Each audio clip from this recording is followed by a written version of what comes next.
Oh, hey, we're gonna have to re-record the apparently the intro to this song for future reference because I didn't have it playing during the time here.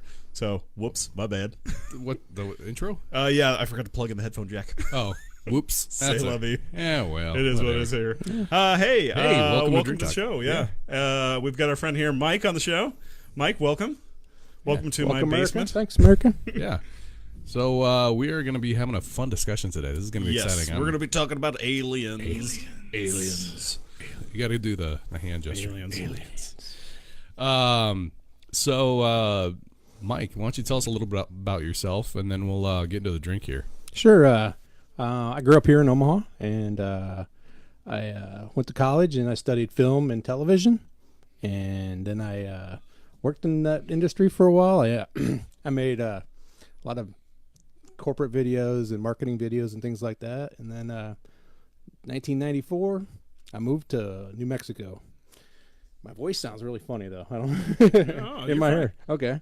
Yeah. So in 1994, my wife was given an opportunity to run a newspaper down there, and so we went down there. I didn't really have a job, but I found a job working in television in Roswell, New Mexico, and that was about 45 minutes away from where my house was. Mm-hmm. So I had to drive 45 minutes every day to work. And that's how I got started with the UFO thing and working in Roswell. Yeah, we hadn't really talked about what we were going to talk about, but with Roswell, a little sneak peek. And we're going to be talking about aliens. I'm excited. We've had the show for second season now, and I've really kind of wanted to talk about aliens for a long time. We just haven't had the right person to interview, and then when you came across and you were like, I know all this information about all this stuff, and I'm like, let's do it. All right. It's and on. What better topic to talk about over drinks? So Sure. that being said, Britt, what's the what are we drinking on here? Or do you want me to just go ahead? I know you had told me a little bit about a couple of things that we had. Let's we can we're start doing the off. Rawr Sons. Is that what we're doing? Well, first of all, we should actually say something about our sponsor. Where did we get these, Britt? Yes, we got these at let's bring up our graphic here if I can. Is it going to be over there? It's going to be somewhere. Can I I'm doing the Babe Ruth. I'm going to point over there. I don't know why the graphic's not coming up now. Yeah. It's also the quality a little shoddy. Right. I don't know why. Oh, what's going on here, guys? That's part of the government cover-up. Oh. We're trying to, I told you. Trying to suppress us. I know. There's Britt's working diligently on it, but I think the first one that he's bringing out there is Adios Pantalones. Well, here we'll just do this logo right here. It's Casual Pint. That is our feature sponsor, and I will work on my graphics. It's up there. Oh, there it is. Perfect. Hey. You know, I have a small screen that I work with up here, and then I have this auto mix on. So sometimes I get a little side off track, so I'm glad that that's working out for us. So Casual Pint, thank you for being our sponsor, and our first beer that they are offering up to us is Rawr Sons Adios Pantalones. Adios Pantalones. Pantalones. So see you later, pants. Nice. Yeah. I guess for this show, we're going to keep our pants on. Yes, though. nobody can see actually, so it doesn't matter. You've ruined the surprise, Brian. We're all wearing pants. Yes, dang it, Mike, come on. I'm sorry. That's all right. It's all right. So, and for those of you that are not actually watching this is not the Mike that's been on the program before, who is actually online. I thank you, Mike, for tagging along with us live. This is. Do you want to put your last name out there? My name is Mike McKay. Right. Like I said, I grew up here, and I graduated from Roncalli in 1985. Woohoo! Catholic. Yeah. Go Pride, go Pride. All right. So. Well, let's get this drink talk started off with a drink. So, right. cheers, fellas. Cheers. Yeah, I'll air clinky Air from over clinky here. is up there as well. It's a large table. Adios Pantalones. It's 4.5. So it's a session beer. It's a low alcohol content beer. Yeah. We were kind of talking earlier, and you were telling us that this might be a sour beer. I don't really taste sour too much in it. No, I don't. I don't either. I thought it was more of a sour beer. I know there's another Rawr Sons that they have over there right now going. That might be the one that's more sour. Sure. But I thought that one was the sour. Yeah, this might be more of the. This is one of those warmer weather beers. I'm trying to figure out the taste in my mouth of what am I tasting when I taste. I'm definitely not tasting Pantalones. It's crisp. There is a malty flavor to it, but it's not overpowering. So it's more like a lager with the crispness. Yeah. It's very light. You definitely can see through it easy. It's not real hazy like you would normally find in an IPA. Yeah. So yeah. No, I can. It's definitely malty. It is a little hazy. You can see through it, but it's got a good flavor to it. Unfiltered. It's smooth. It's light. I like it. It's a Rawr Sons. We've had them on the program before. Not like we've had the beer on the program before. I almost have like a gum flavor. No, it's not right. Gum. Like a spearmint flavor. I'm gonna go with a wheaty malt. Wheaty malt. All right, I'll stick with that. That's cool. Yep. All right. On to the talk. All right. Yeah. So well, you've given us an agenda essentially of what you kind of want to cover, and so let's open up the mic to you, buddy. We don't have to follow it exactly, but let's open up the mic to Mike. Yeah. So what I learned when I worked in Roswell was that it has a huge just UFO culture. I mean, it is crazy. What? Why? They have when I first got there, and they had 2 UFO museums just dedicated to UFO stuff. Yeah. And they had with alien bodies and showing this is what the crash site looked like. And I'm like going, okay. Did it wig you out at first? Or It did. It was a little, I don't know how to say it. It was just a little overwhelming how much there was because I wasn't involved in that before in Roswell. So I was like, all right. But then working at the TV station, you do get people that love to bring their own videos in and say, I caught this on video. Oh, yeah. Sure. You know, what do you think? You think it's actually a UFO? And I'm like, well, anybody can do a YouTube search now and see like the UFO sightings, people that put those on video. And there's some ones that are just like, really? And there's other ones where you're like, what the? Yeah, it's this very tiny dot and it keeps shaking around. You're like, well, is the camera actually moving or is the object actually moving? You don't know. Yeah. So that's what happens when you zoom in and you can't control it. Yeah. Well, the other one is it's just light. I mean, they're like, you're showing me basically a handheld camera. Yeah. You're shooting a light in the sky. Right. I mean, this could be a helicopter above a city. You don't know. It could be the moon. Yeah. Exactly. So there was good job catching Mars on the camera. Yeah. So there was a lot of that, and that kind of just kind of turns you off a little bit from the whole UFO thing. Then too, it's like you're not going to get famous with this. Sorry, move on. Sure. Yeah. But I probably worked there about 5 months, and someone did bring in a video, and it was. He lives south of Roswell on a ranch, and he's been seeing this thing fly by his ranch for like 3 weeks. And so he got out a video camera and he shot this video of something just shooting across his land. Mm-hmm. And it has a little perspective of a house in the corner of it, and then you see this thing, but it's only like 3 frames. I'm like, well, how the hell did he find that? Right. I mean, you would have to slow mo it. Well, you can kind of see if you played it at regular speed, you see the little. Yeah. So I looked at this and we stopped it frame by frame, and we're having kind of a hard time telling what it is because it's moving really fast. So it's just blur. But when I tried to do it, basically put it in field mode. I don't know if you know what field in frames, because in a frame of video, there's 2 fields. There's a and B kind of field, and these 2 fields combine to make a frame of video. Well, when we actually put this in field mode, it only came up in one field and not the other. Oh, so it was that quick, is what you're telling me. And well, I said, let me contact an engineer and see if that's even possible. Yeah. I mean, I never even heard of that. Where it should be a mirror image. The field should be a mirror image of themselves. And he comes and he's shaking his head. He goes, "Yeah, that's not even possible." And so and we start looking at it, and then we kind of just zoomed in a little bit more. We can kind of see like a dome shape on it, and then like a little. And so we're the whole thing. That was the first time. Then I thought they were like, "Oh, this is legit." Somebody got something. This is the first. And so, wow. So that was my first time. I had that little hair on my back of my neck going, "Okay, this could this be ain't right. This could be something." And because you can fake, I mean, we talked about you can do the lights or whatever, or if you can fake it by using video editing software and all that. Sure. But yeah, that's something I knew this guy couldn't fake, and that's crazy. There's no way, and I couldn't even fake that. I don't even know how I could splice a frame of video, take one field out. So. So it was either, and it was like, so we contacted some other people, and they said, well, that sounds like something that could be interdimensional. And I'm like, oh my God, what are we opening up here? Right, yeah. Interdimensional? Well, that's Pandora's box. Yeah, that's one of those theories about aliens, is that's on another dimension. And So that was my first time with that's crazy. Anything happening like that. So, but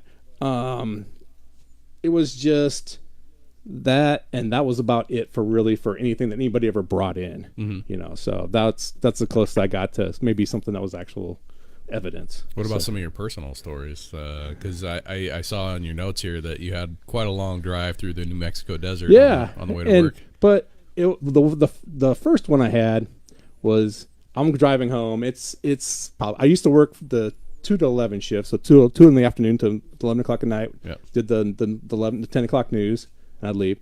So I'd drive home, and it's like 45 minutes, and there's like no light pollution or anything there. It's dark. Sure. And so I'm driving, and my house is like just straight south. So I'm just driving straight south, and I'm driving, and one time straight south of Area 51. No, Roswell. Roswell. Gotcha. And this light comes over my head, and it's like super bright, and it's just flying, and of course then I realize it's just a meteor shower. It's a meteor, but it makes your heart just jump out of your chest. So I had the same. I did an eyewitness as well. I was coming from Colorado Springs, heading to Denver to the airport, and my car was filled with a bunch of guys that I work with, and the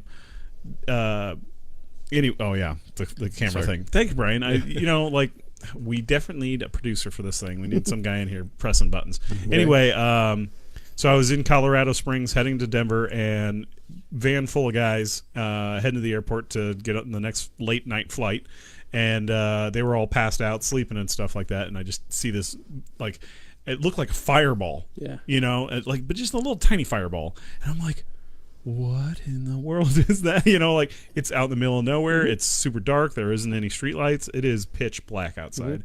And yeah, I've witnessed one of those meteor shower things too. I'm just like, was that a spacecraft? Or were they landing? What was going on there? When your heart kind of just jumps for a second. And I'm not alone out here. Not anymore. Yeah. One of the craziest videos that I saw was a family on vacation, and they were driving. I don't remember where it was that they were driving through. Obviously, it was some place with like wide open spaces off the interstate, kind of desert-ish area. So it might have been like Nevada, New Mexico area, Utah. But they're driving along, and they got little kids in the back, and they're filming something out the window. And then all of a sudden, like a little ray beam just comes out of the sky, just like, the clouds part, and there's a little sunlight, but it changes color to like this like greenish yellow color. And then it moves to them and starts following them, and the kids are freaking out in the back and all that, and then it passes over them, and you hear this loud, like a big like jet engine almost just pass over them, and it was like they freaked out. It was a very intense video. Well, I had one other one when one time I was working a morning show, so I had to leave my house it was like 4 a.m. It's a Friday, and I'm driving. I'm almost to Roswell, and it's pitch black out there, but there's a full moon, and this full moon, a full moon can brighten up a place. And I see this triangle just pass like right over, almost like to the left of me, a little bit coming in, and like, what the And so I'm like, and then I'm shaking. That's the first time I actually remember shaking. And then I get into Roswell, and I realize the airport's all lit up. And I'm like, it's the air show. They brought in a B-2 for the air show. Oh yeah. Whoops. So I realized, okay, because the airport there at Roswell, it's huge. I mean, it used to be Walker Air Force Base, which is huge, and it used to be big enough that if they had to, they could land a space shuttle there. It's actually bigger than the one here in Omaha. It's SAC Air Force Museum, not the museum, but Offutt Strategic Air Command. Yeah, Strategic Air Command. The runway is actually bigger, and so that's why of course that's where they had the Enola Gay actually was got loaded up with the bomb there. Sure. Which wasn't that built here? What's that? Enola Gay. I do believe so. I think it was built here in Nebraska. Yeah, but it probably was. Actually. Yeah. So, but so so they have an air show there every year, and it's and they have all kinds of military stuff there. Oh, yeah. And of course, there's actually 3 Air Force bases right there in New Mexico. There's Holloman Air Force Base, and then there is the one in Portales, Clovis. It's Cannon Air Force Base, and then you had Kirkland, which is up in Albuquerque. So it has like a little triangle of Air Force bases there, and actually Holloman is where they tested the F-1, the F-117, the stealth fighter, the first stealth fighter they introduced it to the world as the first stealth fighter was right there in Holloman, wow. which is only like about 100 miles away from Roswell. See, usually you hear about the stealth, or the new technology aircraft being at Area 51. Well, and I wonder, you said that there's quite a few Air Force bases within a certain area of themselves, and I'm wondering if that's due to the fact, A, there was aliens at Area 51, and B, they're testing out. I know, Brian. Is that what you're going to do? No, I was just showing him. There's some people saying hi to him. So. But also, they're testing new airplanes there, so they want to get up in the air, and then they have multiple choices in order to land, which is good. I would assume. They don't let the public at Area 51 though, so no. No. So that's, aren't even the employees like bust in and all that stuff? I believe they fly in or bust in probably. And yeah. So crazy. But Holloman Air Force Base is right there at the White Sands, and of course that's where they do missile testing and bomb testing and things like that, and it's pretty desolate out there. Oh yeah, which is easy to control because you can see stuff coming, and if you can't catch it on radar, you can at least see it. Yeah. So, and so that's probably the two stories that I have that actually made me think, oh my God, there's somebody else out there, and so. All right, what else is next? Well, I want to watch your the Roswell incident since you were there. Okay. And because that. So you've done some filming of that. I would assume that you have then. I have. I'm pretty sure that anybody listening to this knows what we're referring to when we're talking about the Roswell incident. The Roswell incident starts with a guy named Mac Brazel. 1947. Guy comes in. Rancher comes into town, has a bunch of stuff he picked up out of his ranch, and he drops it off at the sheriff's office and says, "Hey, what the heck is this stuff?" Sheriff's going, "Well, heck if I know." Weather balloon. Yeah, what do I know? And so he tells them to. Well, actually, there's another guy. There's a radio DJ. Happens to be at the sheriff's office at the same time. He's like going, "Well, I know the." He says, "I know the public relations director at the which was actually called the Roswell Air Base or Airfield at that time. That was before it was Walker."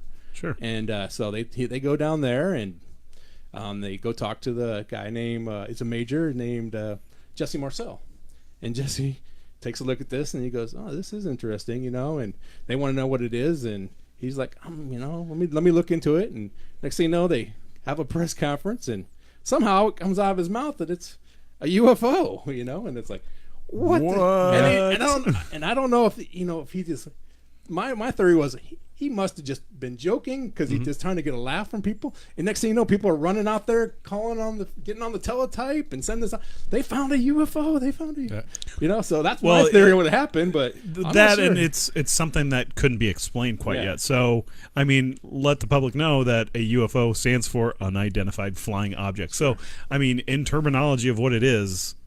I mean, it doesn't have to relate to aliens. It's just something that they can't identify. Yeah. And so then, the newspaper top headline, UFO found in Roswell. And it would have been radically different than anything. Because in 1947, I mean, the aircraft that we had, they're still doing prop planes. I don't know that we had jet propulsion in 1947. No. If not, it wouldn't have been in Roswell. Right. Yeah. Well, and if we want to get on the whole, what is it, the not war on space. What am I thinking? The space race. Space race. That's when they were working on jet engine technology. That was more in the 60s. Yeah. So late 60s. I think in the 40s they did not have jet propulsion. No. But that happened, and it was a worldwide thing. And next thing you know, 2 days later, they have another press conference, and no, it was just a weather balloon. Well, it's a swamp gas. Yeah. And that's how a couple kids messing around with flashlights. You know how it is.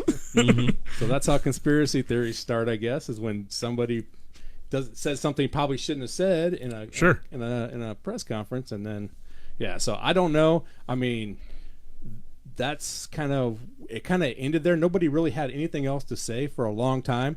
And then all these stories started coming up, like, well, my dad was an officer there or something, and he says he saw an alien.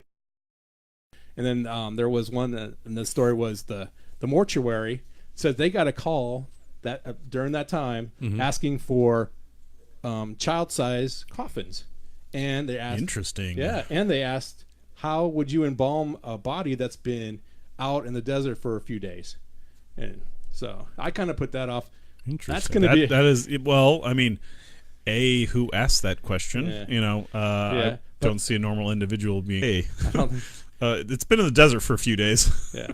But my thinking is if you were in the Army, I don't think your first plan is to put these in a coffin and bury them somewhere. I mean, these are obviously scientific discoveries. You're not going to embalm them. You're not going to do right. That sounds like an odd request. Yeah. So I highly think that's a hoax. I suspect that. Well, maybe it's for transport purposes. Maybe I don't know. There's just a human inside of here. But I'm sure that the military has things that they can seal inside or preserving. Yeah. I'm sure they have their ways. I mean, it's New Mexico. They got they got all those Los Alamos signs. But it was still, it was also 1947. Yeah, it's so 1947. You're talking Tupperware they have to use. But this story didn't come out until almost like 10 years later.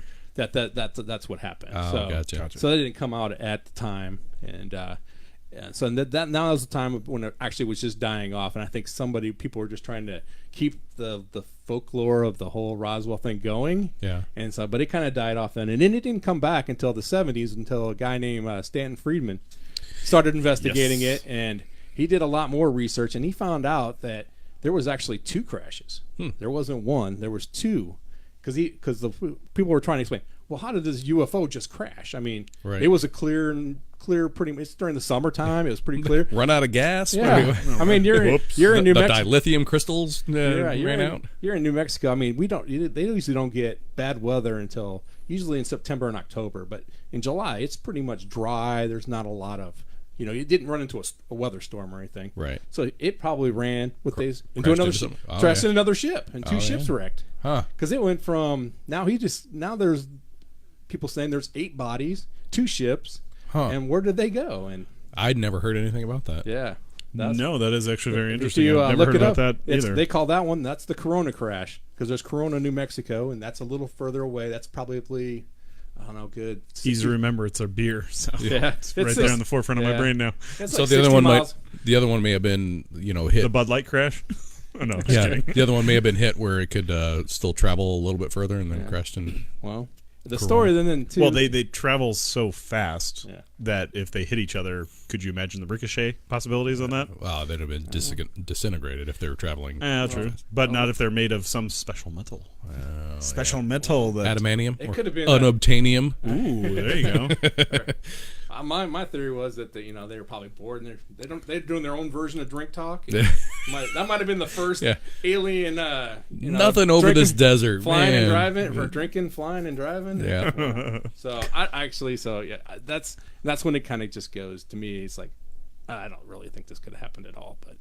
Because two of them crashed, and then the government's not good at covering stuff up. They're very good at not telling us things. Yeah, not telling anything, but covering things up. It seems like something the government's not very good at anymore. I mean, Trump couldn't cover up Stormy Daniels. I mean, really? Boom. Yeah. Did you hear the latest one? I forget. It wasn't that long ago, but the defense minister from Canada actually talked about aliens and UFOs, and that there were 4 species of aliens. Really? And, what was it? The tall whites and the grays, and then there was a couple of reptilians. Anunnaki or whatever, and then I forget what the 4th one is, but he had this is on their version of C-SPAN, and he's talking about these aliens, and you're like, what? And this is the guy that was in charge, the defense minister, the one in charge of, it'd be like our Secretary of Defense here talking about aliens on national TV. Crazy. Sure. But it doesn't make mainstream news, though. I mean, that's it was Canadian. Yeah, he's Canadian. I don't know. But that somebody picked up on it for sure. Well, you said the government's not really good on covering up things, but Brian, I think, has a secret organization out there as known as the Men in Black. Oh yeah. So that's an actual thing. There was a movie on it, but there are reports. Well, it's actually started as a comic book.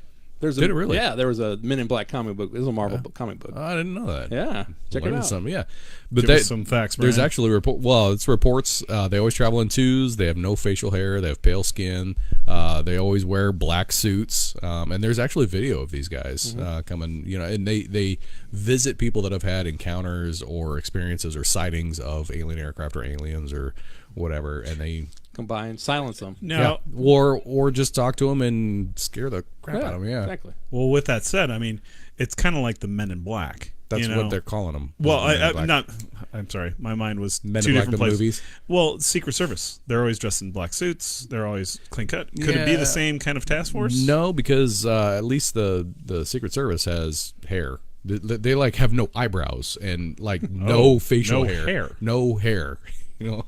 Random. Yeah, it's weird. And like all the reports are the same. As for the people that meet them, every detail is the same. Huh. It's pretty crazy.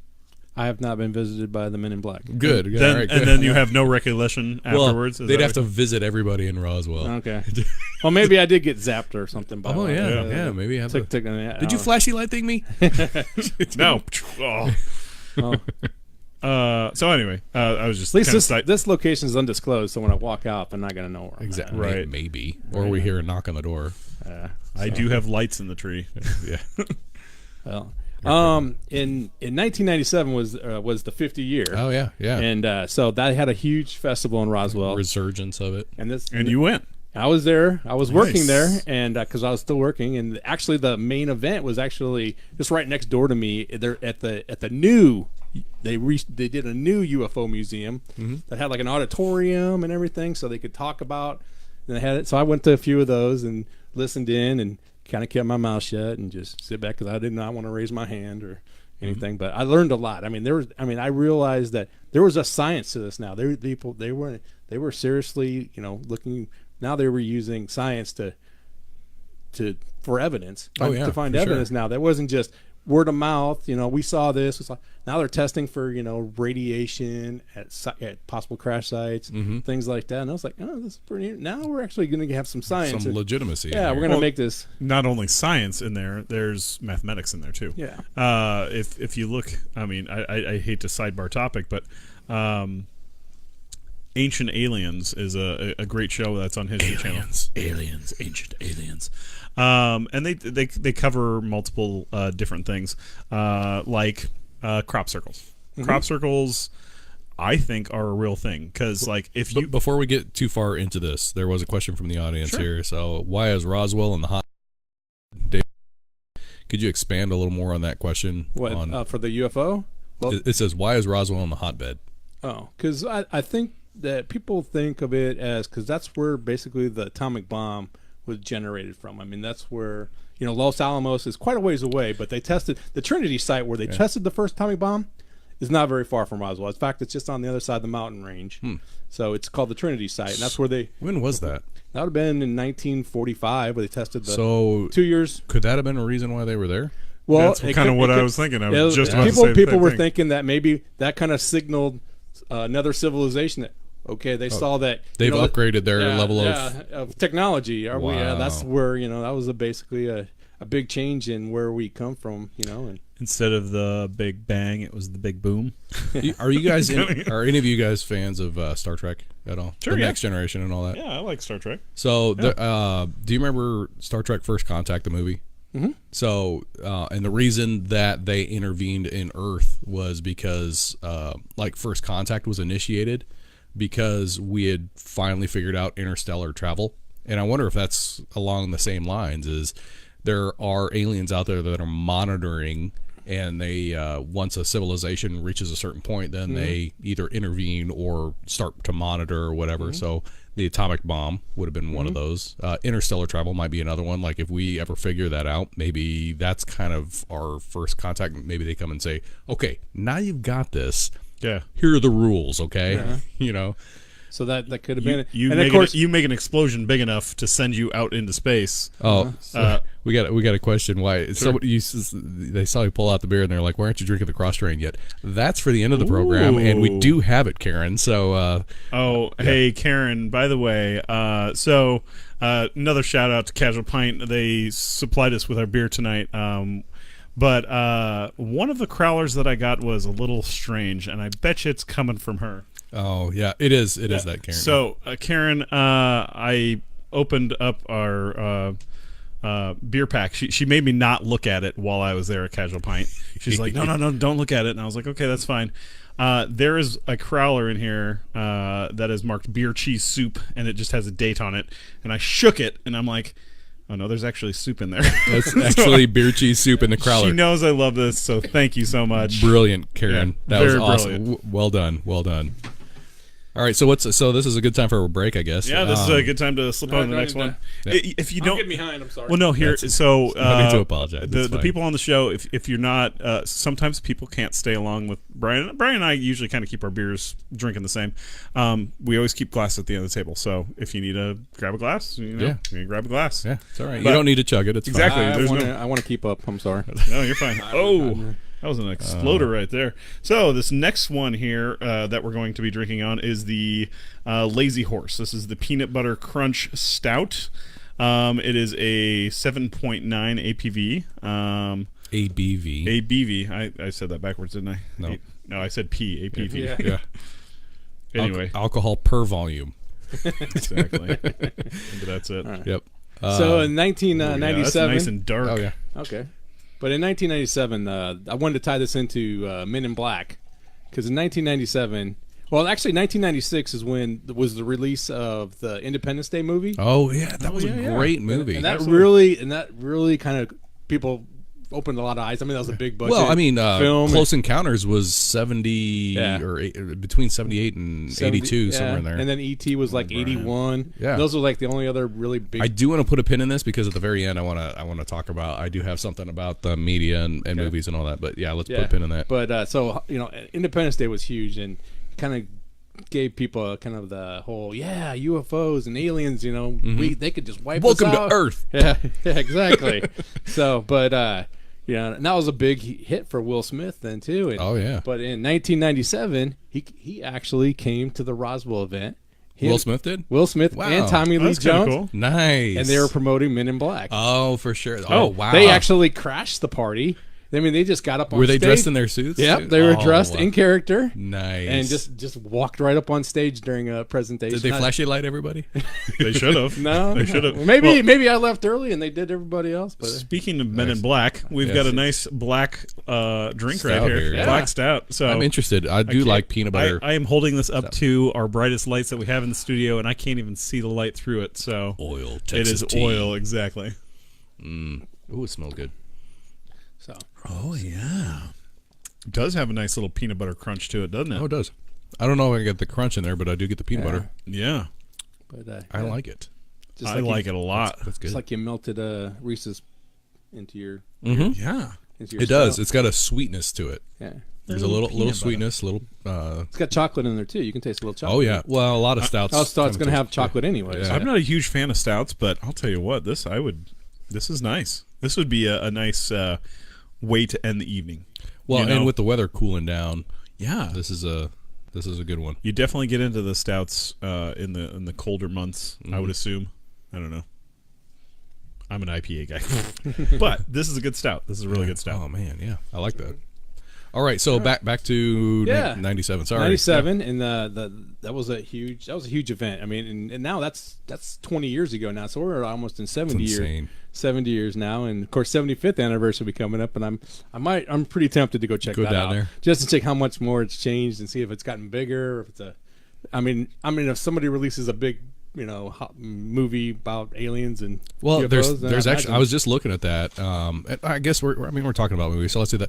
Do you think that media, like movies and all that they're actually conditioning us for some kind of contact or the next evolution in this? Because They're gearing up for a spacecraft to land on the White House lawn. Is something like that. Well, I mean, yeah, something like that. But because I mean that's been going on since the 40s. I mean there's been UFO movies and but there's more and more and more. Like they're getting more and more and more now. There's 3 slated for the next 6 months, and like First Contact and yeah. So it's a way to, if you see more and more movies about it, when it actually happens, you're like, oh well, yeah. It doesn't take you quite as surprised, I guess. Sure. Yeah. No, I agree. I think if I was the government and I didn't want to cause a mass panic or mass hysteria, I'd slowly Condition. spoon feed. And actually, that's happening. I mean, even the Pope has recognized that there could actually be I alien heard life. about that. Yeah. The Vatican itself. Yeah. So the Vatican's yeah. even and that's the first time the Vatican's ever acknowledged that there would be intelligent life outside of which is Earth. crazy, being kind of the head of religion. well, or at have least you Christian seen religion. their temple they built over there? The Vatican? Yeah. Not personally. So it's a weird thing. If you guys look this up, they just built a new temple over there, and it's a snake. Like literally, Facebook world out there, audience, viewing audience, listening audience, check out their new temple over there at the Vatican. It has snake eyeballs, and it's shaped like a snake. Where's creepy Murmur's musing? I mean, that person, they always look up stuff. Well, right? They need to get on that. Well, hopefully soon we'll have a board over here where I can just lean over and type some stuff. We're working on that. Yeah, Karen, thank you. Good night, and appreciate the beers. And she said and this the is soup. And the soup and the beer cheese soup. Beer cheese soup and beer. Yeah. Yeah. Thank you for joining us. I think that's a great point. I mean, and that's probably a show in itself about how that's going on. I think the media conditions you, and not just aliens, but just in general, in society and social stuff, and just how we're socially engineered by the media. Well, and I worried about that. Do you remember when Armageddon and Deep Impact came out at the same time? And I was like, what's going to happen? Is there like an asteroid coming? Because like seriously, because you just came out with 2 movies in one summer about it. What's going on? And then a couple years later, we had an asteroid pass by Earth not too far away. Yeah, that was the Hale-Bopp. Yeah. Oh, the Hale-Bopp comet. The Hale-Bopp comet. Yeah, and that was a big thing when I lived. I lived down in New Mexico when that was going on, and like I said, there's not a lot of noise or light pollution, I guess. Mm-hmm. So you could see it really bright in the sky. It was eerie. I mean, you can see that big long tail. I don't know if you. How old were you when that was going on? Do you remember? What year? I don't think that was like 98, maybe. I'd be in high school. It'd be my sophomore, junior year of high school. Yeah, I was in the military at that point. 17, 18 years old. Yeah, so I don't know if you remember it, but it was kind of a creepy thing every night, seeing this thing streak across the sky, just a little bit further. And that's crazy. Yeah, every 70 years or. You could see it twice in a lifetime. Yeah, you could, but you'd be. I believe. You got to be in a real dark place, apparently. Well, chink. All right. No, you can. But don't chink. Oh, man, all our references to the dark right now. Dig of course, there was a cult based on that then too. I mean, they took their own lives thinking that's how they could get on board this thing, Hale-Bopp, which they thought was a spaceship. Yeah. Oh, yeah. Yeah, it was a good tie into this. That was in San Diego. Yeah, there was a group of. Yeah, they all drank Kool-Aid, and they were gonna get to a higher plane of existence by riding on the spaceship that passed over Earth. Yeah. So spaceships that they've seen recently have been on both sides of the continent right now. Out in California, they had this array of lights of spaceships. They're all over. These are the most recent ones lately that have been well documented by many of people. It's like how your mind works, Britt. We're just you have the random synapses. Exactly. It's like you're just gonna throw this. But then I was very interested in the one that they had out on the East Coast.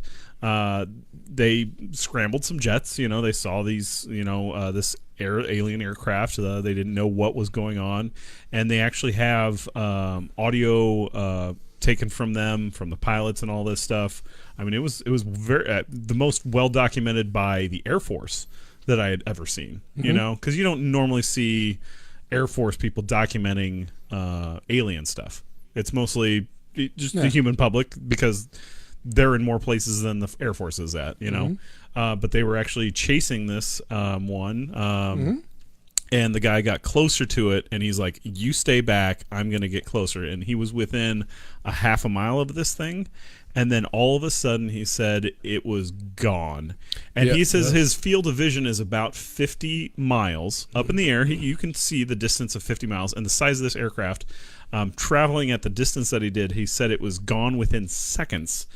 He was traveling at near speed of sound or not speed of light, because then he would have just instantly been gone. But we can't it was get there yet. Supersonic speeds is what they were saying. And it was I don't know if it was in a standing location and took off, but it was very still, and then it was just like gone. Was this the one where they were tracking it and there was like high winds or something, and it was could have been. I think I vaguely remember seeing. They actually have visual representation of being in the cockpit, and actually his monitor of what he sees in the his one I saw was just the monitor. Cockpit. Yeah, the one I saw was just the monitor of it tracking it. Yeah, but it's crazy. UFOs. Yeah. Do you have more that you wanted to say on Roswell, or? Yeah. I mean, the only other thing that when I worked there and when I worked for the TV station was in September of '96. Penthouse magazine put out this expose. Geez. I looked it up. Did you look it up? Okay. And it was because it was a publication back in the 90s. It's hard to find, but they did have. Let me bring it up here. I mean, it's terrible. Yeah. Oh no, it is terrible. But we did a news story on this about how Bob Guccione put $50,000 out for this expose, for these photos and this story, and when it actually got published, we looked at it and we go, those are photos right out of the museum. Somebody actually walked in there with a film camera, like probably from like an older 50s model film camera, and took pictures of it. Wow. And we went back, and actually I was there. I did the same thing. I used a little Instamatic though. Yeah. Got the exact photos. I mean, same juxtaposition, same everything. And I'm like, that's Bob, crazy. you got taken, buddy. Yeah. And then you read the story. The story doesn't even really make sense. Yeah, they didn't even have. Even the website that I had was like it was a different website that was commenting on how bad it was, and they published a couple of pictures, and I was looking at them like. Okay, but I hadn't been to the museum in Roswell, so I didn't know that that's where they were from. No, that's exactly. I mean, that's crazy. And we were, and we tried to get an interview with Bob Guccione about the whole thing. Of course, he didn't want to, but he just gave us a statement saying this is empirical evidence that aliens exist and they're here on Earth. And we're like going, buddy, no, you're not even close. You took basically pictures. And basically, I think he perpetrated more hoax because he goes, oh crap. We can get $50,000 from somebody for this story. We can make up a better story than this. For sure. So it actually made it. I think it actually put back a lot of what UFO and researchers were doing and alien research, which is unfortunate. Yeah, but then they were alien. They were just stuff full of fake stuff. Yeah. I don't want to. The way I guess I want to put this is. There's a lot of history on this earth that is unexplained. If we look at the pyramids in Egypt, how they're lined up with the Orion's Belt. Yeah, thank you. They're lined up with Orion's Belt. If we look at certain locations of certain pyramids throughout throughout the world, they're on these location lines that the ley lines. Yeah, the ley lines. So like, there's stuff on this world that is very unexplained and very UFO-esque.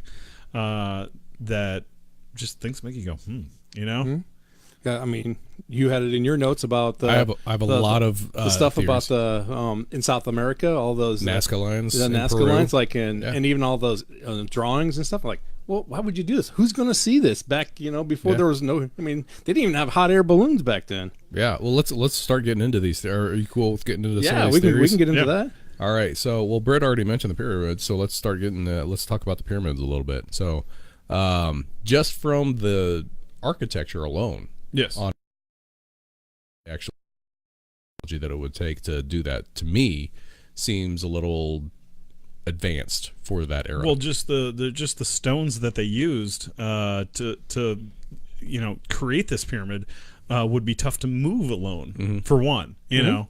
It would take years upon years upon years upon years upon years if what the people had at that time used their tools to create this sort of stuff, to get it from point A to point B. Just the sheer and the sheer location of it, like it is on the crosshair. And then they said like the biggest pyramid they have in Egypt, if you click on it, it's the sign for how fast the speed of light travels. Like if you, what do you mean? What are the grid lines? The longitude, latitude lines. The very top of the pyramid, the longitude, latitude line for the very big pyramid, the first big pyramid out of the three that they have down there. The longitude, latitude lines add up to the speed of light.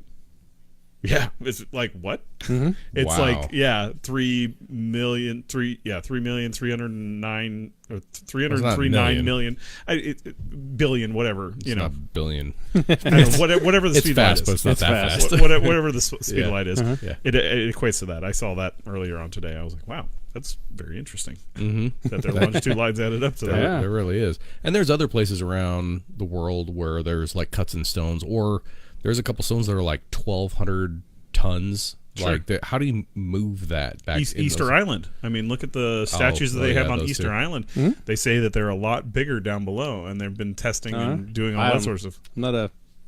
Don't know much about Easter Island, I guess. And there's also a place that has like perfect spheres, like out of stone, and all these different sizes, and they're perfect spheres, and they're like thousands of years old. It's crazy.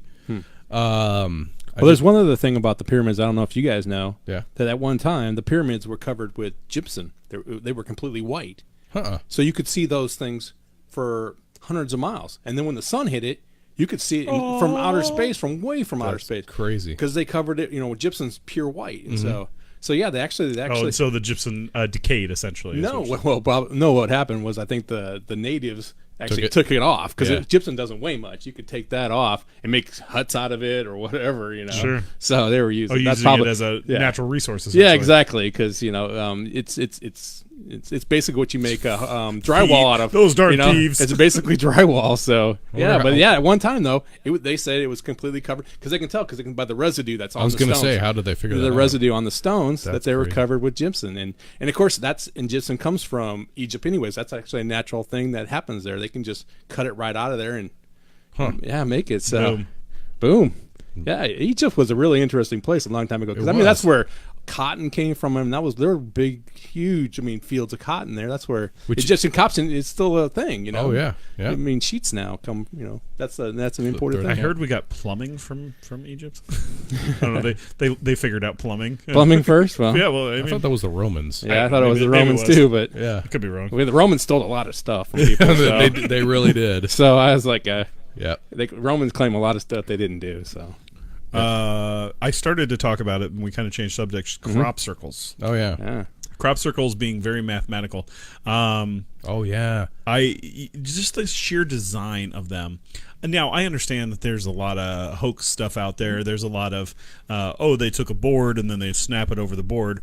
Some of these crop circles that I've seen, I'm like, you know how long that would take them? That would take them months to do, and like. How much time do you have with corn? You've got maybe couple weeks, couple months with some corn. These designs that they're creating in here, and why are they leaving these intricate designs that are? Well, some of them talk about it being very mathematical. Yeah, mathematics where they can do locations or navigation points or whatever. Yeah, it's a sign or a mark as a location. It's just a pinpoint on a map is really what it kind of boils down to. There was one that I saw that was one of the coolest ones. It was a number of circles as you went out, and there were like these little notches in the circle. And if you went between the notches from the center out, the distance you would calculate, and it was pi. Yeah. Like between the notches, it was 3.14 and 8, 6, 9, 12, whatever. Yeah. However pi goes. 3.1, 3.12, 3.14, something like that. But it goes on for a while. Yeah, but like it was like 7 digits out or something like that. I know it ends in 3 because they had 3 circles at the end of it. I saw that one. It was really, really cool. Yeah. Well, M. Night Shyamalan he made a movie about signs. Yeah. Yeah, signs, and I don't know, navigation points. And he made himself the bad guy in the movie, which is really weird. But yeah. So I don't know what that says about what his idea of signs was, but yeah, that was a very disturbing movie at times. But I don't know. I tend to think that most crop circles are hoaxes because nowadays with GPS it is so easy. Yeah, but these have been going since like the 70s. That's what I'm saying. The later ones, the earlier ones, I can probably believe that maybe, but nowadays. Man, it is so easy. I have a drone. I can set my drone with GPS points, and it's precision. It'll go right between something that barely fits through. So, but back in the 70s, those and if they were that good. Well, really, I guess what we'll say then is crop circles are synonymous for UFOs or of something to that nature. They can't identify it. But I think that it's interesting artwork though. It is true. Yeah, just by looking at it, if you're creating it, you don't want to put your name on it, but it's still pretty cool. I'd put my name on it and be like, check out what I did. Look at that. We did talk about the Nazca lines down in Peru, and something that we didn't bring up is these things are so gigantic that, and they were made like thousands of years ago. And what they're saying is that they're so perfect and they're so intricate that really they can only be appreciated from the air. And thousands of years ago, we didn't have the capability of flight. So what are they there for? Yeah. So that's something. And you can look it up. Nazca is spelled Nazca, Nazca lines in Peru. They're in the desert, Nazca Desert. So I got a question to pose to all you guys. When people see UFOs, and one of the reasons that they see them, and they see them, I would assume, more at night than they do during the day. Maybe because it's easier to spot, because they say that they have lights on them. I'm wondering what the cause and effect, or the reason behind spacecrafts or UFOs is with light. Did you ever see the movie? You know, if they didn't turn their lights on, we'd never see them, and we'd never know. You know, so but what is the obsession, or not the obsession, but the reasoning behind using lights? Is it for their own communication? You know, I guess we're not going to know the answer to this because we're all not scientists. They might, like I said, they might have learned from Roswell when they ran two of them into each other. Put some lights on these things, you know, because we only have one sun. Maybe they're from planets where it doesn't get dark at all, and they're like, eh. Is anybody have is that where LED technology came from? Ooh, ooh. Well, you can that might be another whole show then too. Just technology. How did we get that? That's got to be alien, because I don't know. It's got to be. I don't know who. It's funny because we had Roswell, which was in the 40s, and then we had the space race to get up into space, which was, I think, in the 50s, wasn't it? Or the space race was in the 60s. 60s. Well, it's just a few years late 60s. You know. If you obtained a spaceship in the 40s. You've experimented with it, and you've backwards engineered the spacecraft, and now you've got some ideas on how to make stuff better. So I don't know. That's out there. So I think because Kennedy put out the whole Man on the Moon in 1960, so I'm sure we were already building rockets. Of course, we had Werner von Braun, who we got from Germany after the war. And I had his you got his name right there. I do have his name right there. But so he's we got him, and I think we were working on jets, and that was his thing. He wanted to go into space. I mean, that's all Werner von Braun wanted to do was go into space. So I think where did some of that technology come from? Because I mean, people say that the Nazis had some serious help on their technology. For sure. So and that might so. And that's another. I don't even know if you ever the band the Foo Fighters. Oh yeah. You know where the term Foo Fighters came from. I have that in my notes. Yeah. Okay. Yeah. World War II. It came from World War II. So Allied. So pilots. They were, that's a lot of military guys, and they're not gonna buy into UFO or the whole alien technology, aliens coming after them, back then, because they're worried more that the Nazis that was a Nazi. Yeah. So absolutely.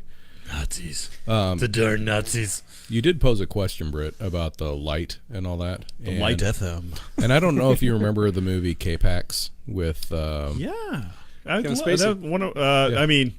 wouldn't say one of my favorites, but I enjoyed the music that they used in that film.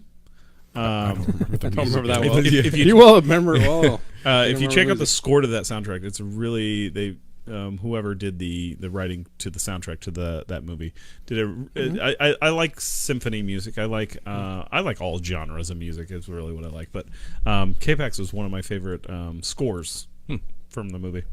Well, anyway, they were talking about traveling and how he would go back and forth from his home planet to here and all that. And in a blink of an eye, on a light wave. Light, yeah. On a light travel. It was on light, so maybe that has something to do with it. It could. I'm going to need a station break. Yeah, yep, station break. Yeah, sometimes you got to do that.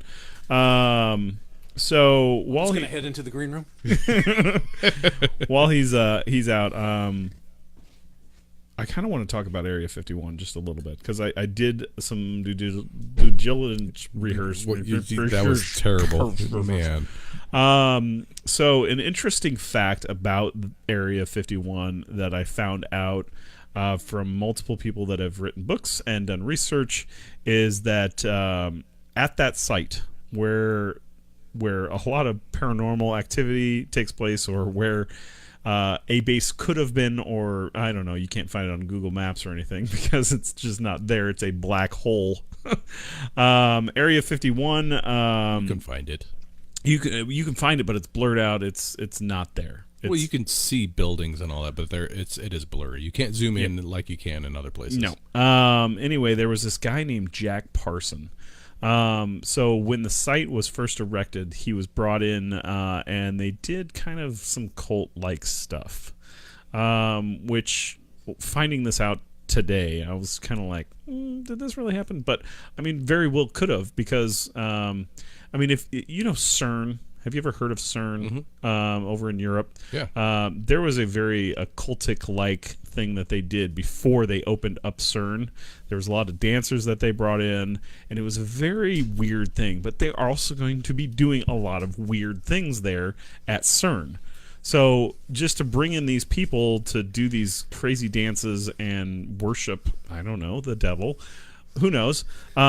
It's just weird. So they brought in this Jack Parson, and he did this a seance, a ritual, essentially, at this place called Babylon Working. And so they put on this ritual. They invited Aleister Crowley out. He goes by Aleister Crowley now. He went out before he was named something else. But he changed his name to Aleister Crowley because he wanted... the representation of everything's mathematical and all that stuff, right? So it works out to be D666, which is, you know, I don't want my name to add up to 666, but apparently this guy did, and he did a ritual at the Area 51, and they say that he opened up a portal, or he opened up a gateway, essentially, to let other beings in. Interdimensional. Thank you. So, like I said, with Area 51, with CERN, these things do take place. These satanic rituals or these cult-like things happen at these places.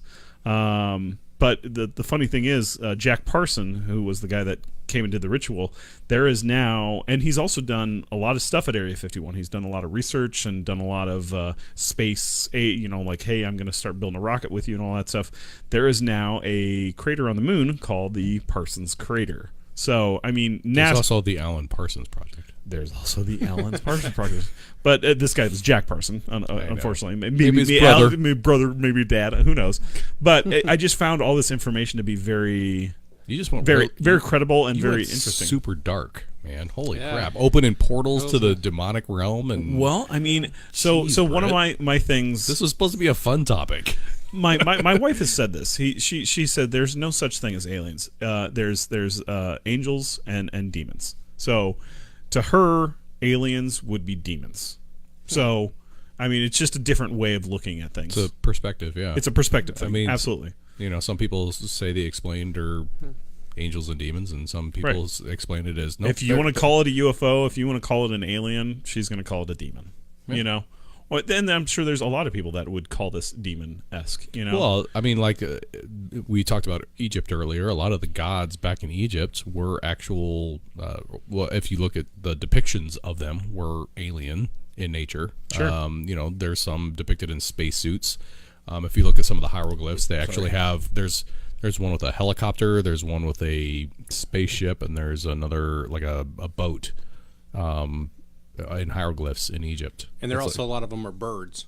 Yeah, that too, yeah. So that's kind of a, you know, they can fly. And reptiles. There's reptilian I'll have you check out this picture when we leave. That's Mayan. If you look around here, I have some Mayan artwork around here in the basement that I got from my loving Uncle Craig. He had these up at his house, and I was able to get those when he passed on. But very interesting Mayan artwork around here, which I will show you after the show. Okay. You don't have the calendar, though.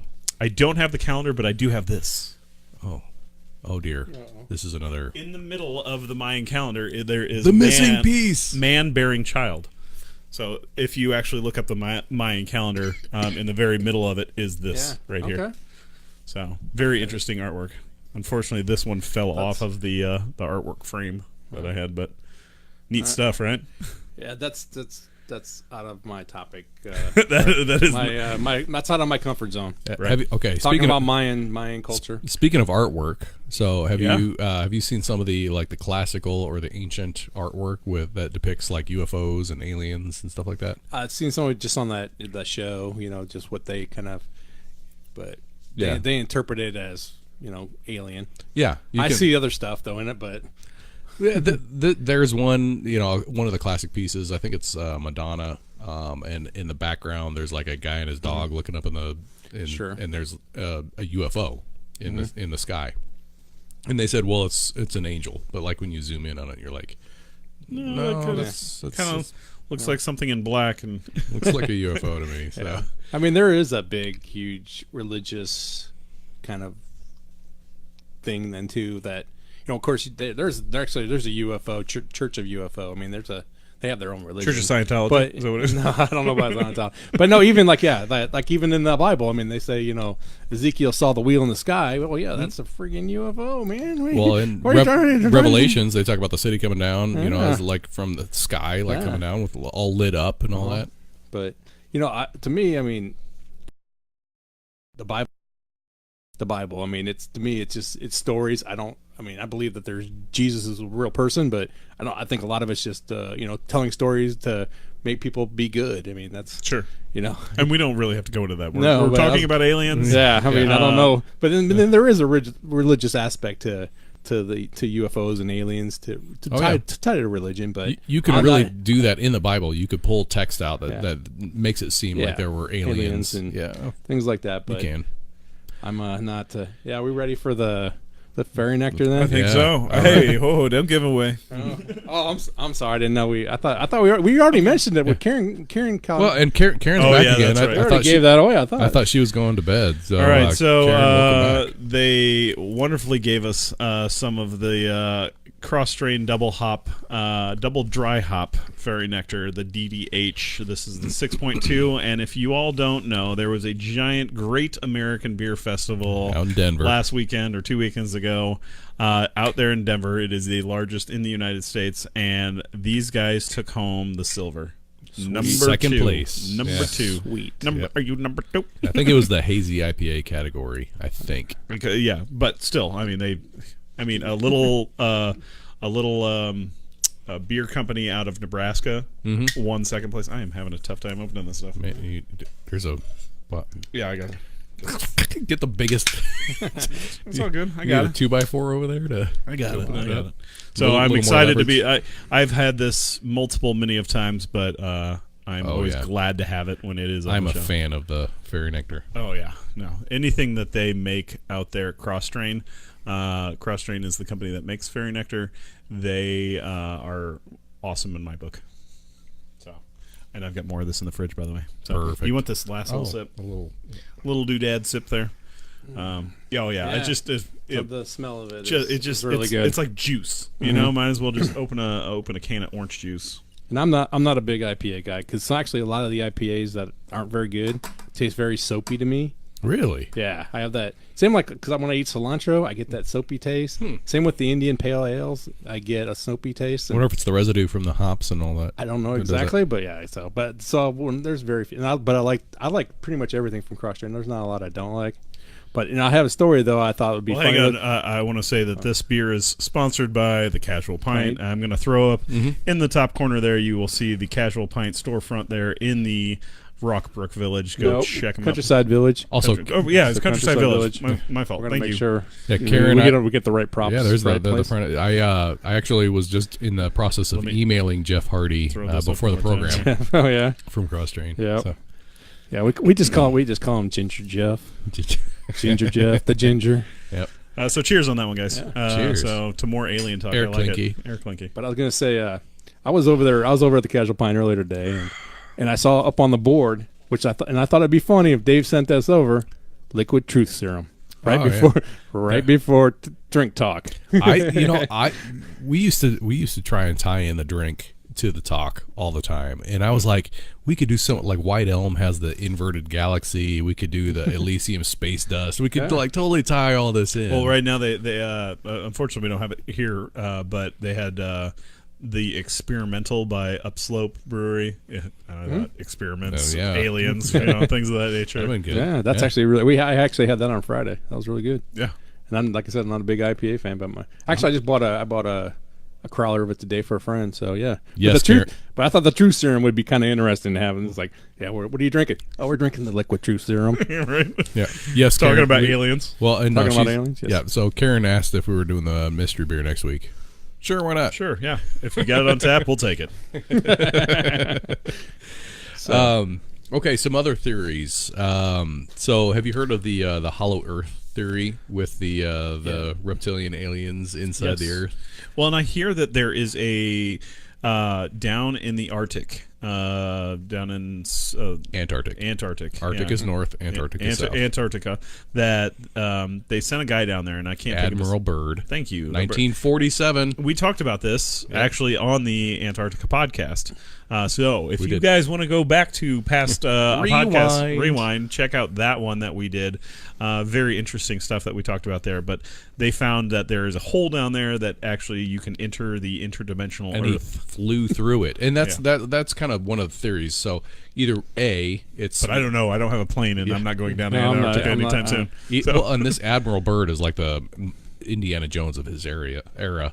But they said he flew through it, and the two theories are A, the Earth is hollow and has its own star like within the Earth, or B, it's like a portal and it gets you into either another dimension or like a wormhole. The further you fly, you're going into a wormhole and you're going to end up somewhere. Something like that. So you can check it out. You can look it up. I mean, there's interviews with Admiral Byrd talking about it, and like he was a legit Air Force guy. Hot shot Navy guy. Yeah. Well, Navy, Air Force, they're kind of two in the same. No, not really. Both the military, I guess. Yeah, they are. They're fly. military. You yeah. fly. Yeah. There's flying on Navy. Well, the Navy flies, yes, they do. And they have more planes than the Air Force, actually. Oh, bing, bada, boom, boom, boom. All right. USOs. Have you heard of USOs? Well, let's go back to the hollow Earth theory. All right, you guys. I've actually heard that the moon is hollow. I've heard that too. It's a big slice of cheese. No. They've actually sent sound signals to it. What happened was I heard that when they landed the first lunar module and it hit the ground, they said it sounded like it hit a bell, like a bell rang. Mm-hmm. Weird. Yeah. Yep, I heard that too. And they thought, that's Whoops. weird. Yeah. Is this place hollow or? Well, and they've been listening to it there's an ear pointed at it. So it could be like that whole moon could be just a spaceship, because it really kind of. Well, that's a little far fetched, but no, I like where you're going with this. Because the moon actually always faces the same way and goes around the Earth, and it's always the dark side's the dark side and the light side's the light side. We don't get to ever see what's on the dark side because the sun never hits it. Yep. So that's like, well, that's pretty. How would that happen? I mean, we can't even make our own satellites actually perfect all the time. They still have to be adjusted all the time. Mm-hmm. So I'm like, okay. But that's why I always thought that was interesting. And it moves closer and it gets further away. And, yeah. Well, that's because of the centrifugal force. Yeah, the Earth, I guess, causes polarities. Because of the magnetic field of the Earth.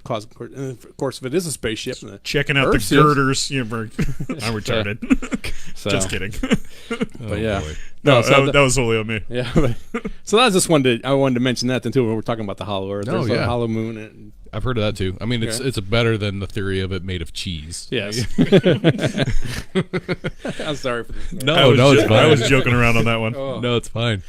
Have you heard of USOs? Yeah, the underwater ones? The unidentified submerged objects. And there's one off the coast of California that actually, and here's a picture of it. I'll let you guys see. Yeah, I didn't run music tonight. Oh, you ran music, though. You're totally running music right now. I'm just gonna just turn that down. Yep. All right, I'll spin this way. So normally we have music running in our headphones, but this is quite an interesting topic. We didn't even need the music. Yeah. It's been running the whole time. So here is something that they caught, and they said that there's this flat plateau. I've actually seen that before. Yeah. Yeah. Some people actually think that's just an underwater base though too for U.S. submarines. Yeah, So, could be. Could be. I mean, just could be. Because during the Cold War, they were building a lot of stuff just to hide stuff from satellites. When satellites went up, everybody's like, "Oh, we got to hide this stuff." Did you see that article that so came you out? think it's the satellites that's down below? What's that? You think it's a satellite down below? No, it's a base. It's a sub base. Could be. And they're hiding it from satellites because when you start hold on. Oh, what was that sea base down below? It was on Sequest 20 something. Yeah. It was it was on Cartoon Network. Yeah, Cartoon Network. Yeah, that was hilarious. That was hilarious. But this is something like that. I think they tried to hide stuff because I heard that actually there's a tunnel that actually goes to a lake in the middle of California. That they can take a sub all the way into the middle to a lake in California, work on it, bring it back out, so you never for sure. So they can dry dock it in the middle of California. You never look for it there. Absolutely, could be. There's stuff out there. Did you see that article that came out? We are going to get to Men in Black here. I got a feeling now. Again, when we hear that helicopter, I'm out. Sorry. Or a knock on the door. Yeah. Right. No, we're in the basement. There was an article that came out recently on China that it was using its seas to hide submarines. Well, actually, do you ever see that? There's a show on History Channel called "Looking for Hitler" or "Hunting Hitler." Yeah, that did. Hunting Hitler. The Nazis already had that. They were actually building these giant things underwater already to hide subs. Oh yeah. So it's not Hitler went to Brazil. Yeah, that was the conclusion there. Yeah. So I'm sure he did. But he'd be 107. I think he'd be like 107 now. He's not anymore. He's not lived anymore. So. And he went there because of the Brazilian women? Is that no? No, actually, I think there's a lot of already Germans lived there. I mean, there was a lot of people that didn't want to be involved in the war, or already taking a lot of the wealth of Germany and moving it to South America. Really? Yeah. In primarily Brazil. In primarily Brazil, maybe some in Argentina. I'm not sure. I mean, I'm not an expert on that, but I mean, there's that Hunting Hitler show, and I've seen it because it's pretty interesting, but. Right, and I don't really like to watch Dancing with the Stars. So well, and they also, my choice. I wouldn't say that Hitler was an alien. I wouldn't go that far. I'm not going to go that. But I will say that he was demonic in nature, and if you want to go with the theory of that aliens are demons, you could say that Hitler was a alien, essentially a demonic person. They have recollections of past employees that they've interviewed from him, and they've said that they came up to him and his eyes would be glowing sometimes, and they talked about how he would have fits of rage, and it was just the rage that would come out of him was a lot more than they've ever seen in a normal human. So I mean, in all actuality, Hitler could have been an alien. I don't know. Yeah. I wouldn't go that far. I mean, I'm not people have said. I mean, I've heard crazier stories, I guess. But they definitely had technology that, I mean, they had the first jet planes. They were flying jets in World War II, and nobody else had them. And so they were way, and of course, the V-2 bomber, or the V-2 bomb, I guess, or what was it called? Well, that's how we got rocket. The rocket propulsion technology that we have is actually from Nazi scientists post World War II. Yeah, so... But and where did they get all this technology from? Well, who knows? Yeah, they were pretty industrious, but I don't know if they had all the whereabouts. But yeah, there's a lot of crazy stuff when you talk about the Nazis and all that. And then the one thing I wanted to go back to was Area 51, and we talked about it before the show. Was Bob Lazar. And how bizarre? Please do. How bizarre, Bob Lazar? How bizarre? Bob Lazar. He's still alive. I actually looked him up today because he was the one that convinced me that this is possible. Now, he was a NASA scientist. Well, no, he was a scientist. He wasn't NASA. I thought it was. When you watch the interview, does he say he's a NASA scientist in the interview? I thought it was, but it was like for 2 years that he worked there at Area 51. Yeah, he worked at Area 51. He was a young guy back then. I mean, right now he's like only 59 years old, I believe. So he was back in 1989 when he did this interview with a reporter from a TV station in Las Vegas. He basically was being a whistleblower for Area 51, and his story was... Come on. Yeah. Really? Yeah, you gonna do that, dude? Yeah, he's like... And yeah, he claims he worked on UFOs. He was asked to reverse engineer a UFO.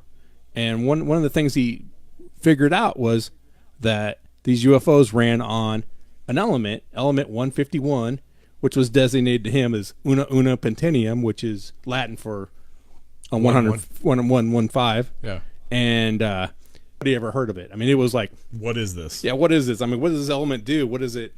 What kind of, is it a gas? Is it a metal? Is it a whatever? Yeah. And nobody knew. But he claimed that these alien spacecraft ran on 151 dilithium crystals. So at the time when I watched that interview, I was right on 151 alcohol.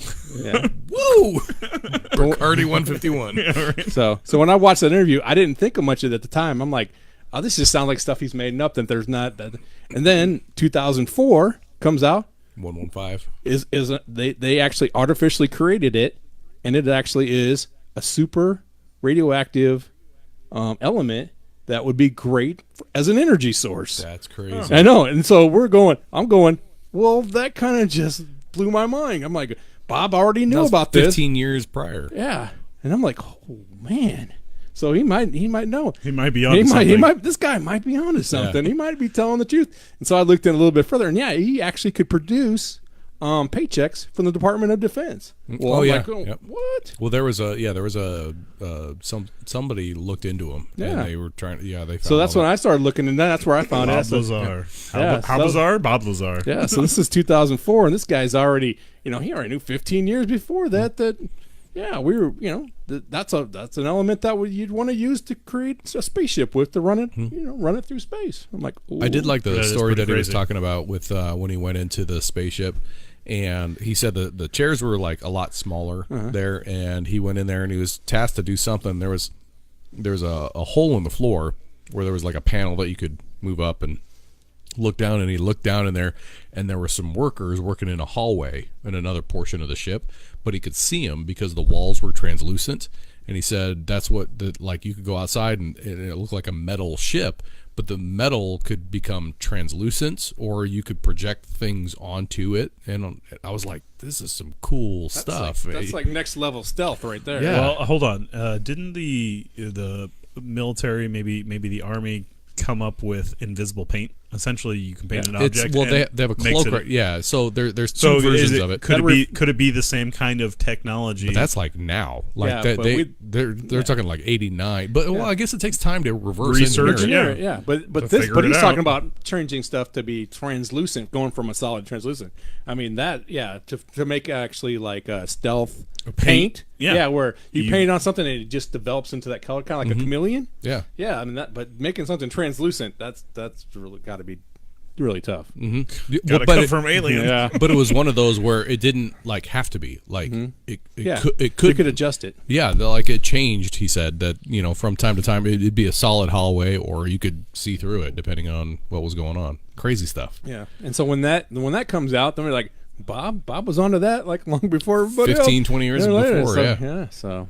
But I'm surprised that Bob's still alive, and I thought he'd be like, well, that's why he came out. Yeah. Was like he was getting threats. Is that because it? he started talking about it, and then he's like, "Screw it, I'm just gonna have to go full blown. Well, yep, just let it all out. Everything I know. Yep.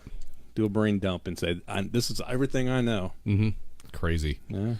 All right, this segment of the portion is brought to you by water. You take a break. Take a break and have a drink of water. Just saying. I just see both your guys' water glasses like half full or more full. I like hops in my water. I love hops in my water. Just so saying, you guys need to take a breather. The next one I wanted to talk about was the Black Knight satellite. Have you heard about that? No, Yes. I have no idea what that is. Yes. I'm interested here. Please inform us. All right, so here, because it's been there for a while. Just the past 13,000 years. Oh, just the past 13,000. Yep. If you look it up, you can look at it. So that's been going around the Earth for 13,000 years. I don't know how they've proved that. But did they dock with it? Did they take a spaceship up there and actually like maybe try to dock with it? But yeah, what do you find dust? Because I didn't think there was dust in space. But okay, space dust from Elysium. Oh, that would have been nice to have on the show. Yeah. But unfortunately, Casual Pint does not have that on tap right now. No, I need another station break. No, it's all right. It's all right. We'll slowly talk about this. We will fill time. But yeah, I mean, how does one find?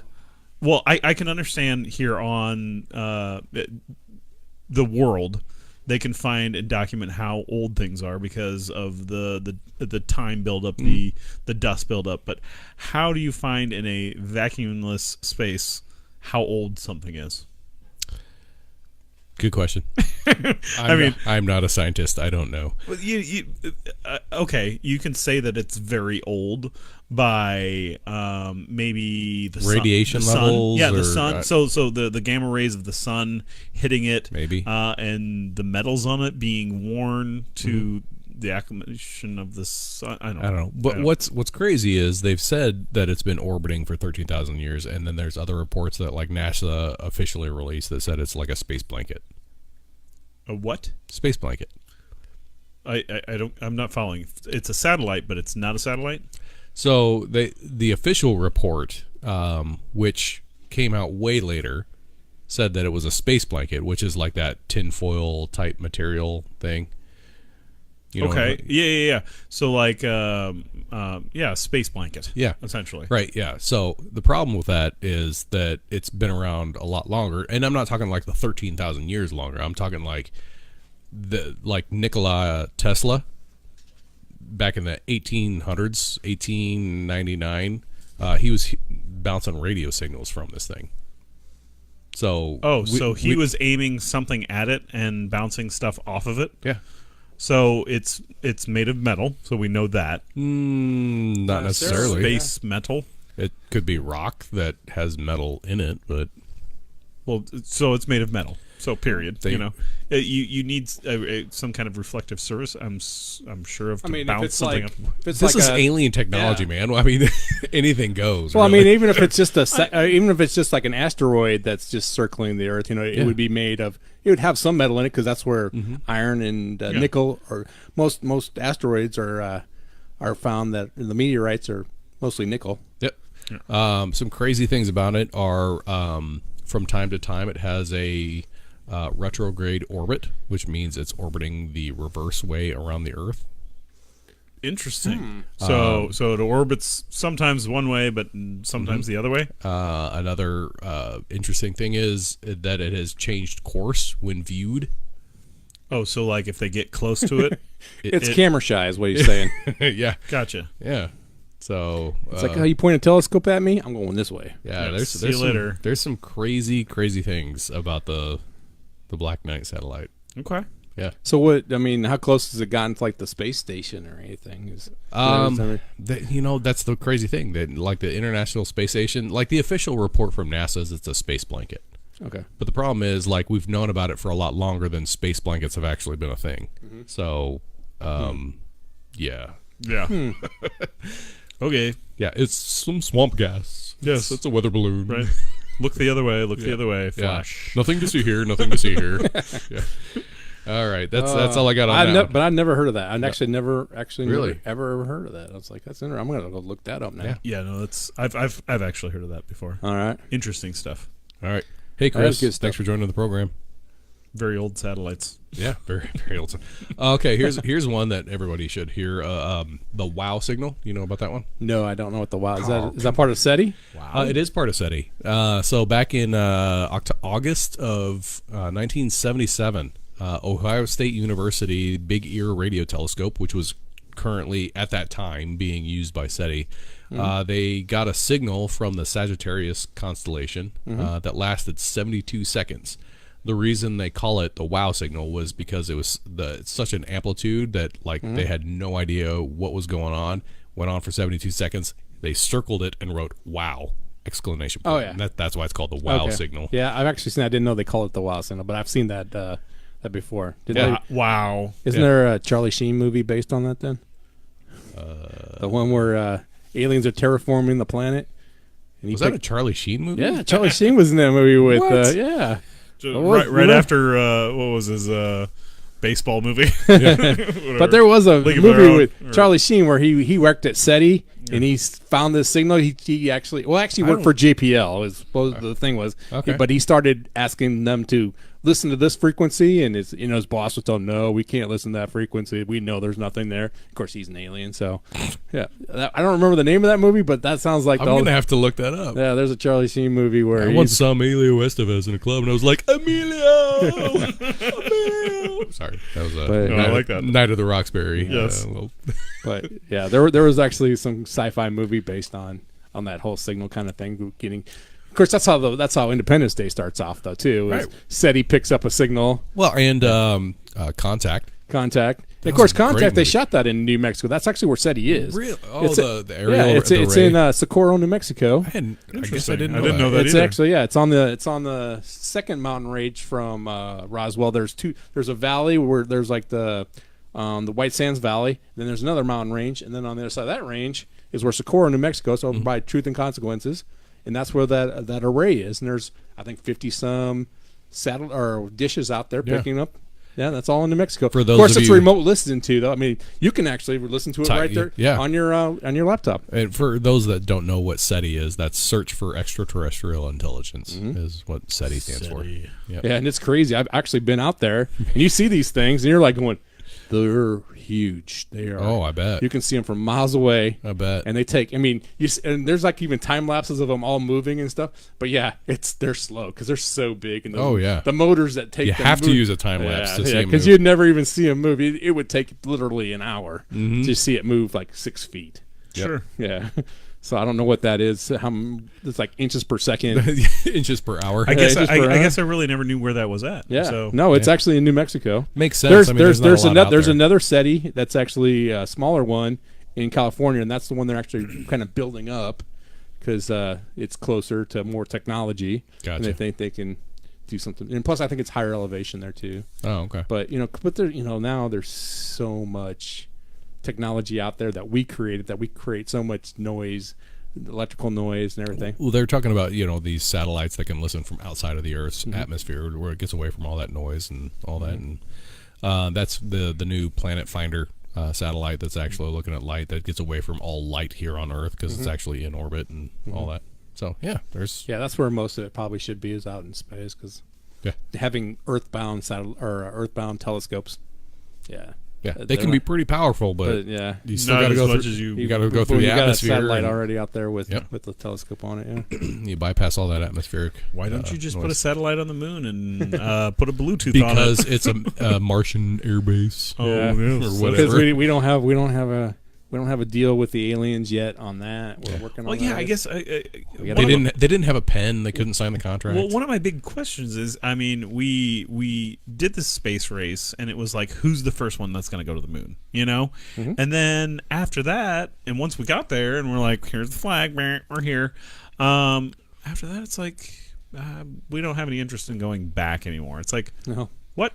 Oh, hold on. No, you've been to a whole nother planet. Or a moon, I guess you would say, which is a planet. It's a object in the sky that's not a planet. It's a satellite, actually. Yeah, that's what they call it, a satellite. Satellite. But we don't go back. No, and actually, Japan. We don't go back. We don't. Which is really weird, because there's what is that? Hydrogen 3 is actually on the moon. It's basically the dust. And we're running out of hydrogen here anyways. So we could basically pick it up and mine it. We can mine it. You can mine the moon and make a lot of money, because we don't have actually hydrogen 3. We have to produce hydrogen 3 here. We don't actually have it as a raw element. Right? Is that why Elon Musk is going to space now? He's going to Mars. He's gonna go to get that and mine it. Maybe run his Tesla on your hydrogen 3. He did send one of the cars out there. He did. Crazy kook. Crazy man. Fun though. He's awesome. Yeah. I think actually Elon Musk might actually be an alien.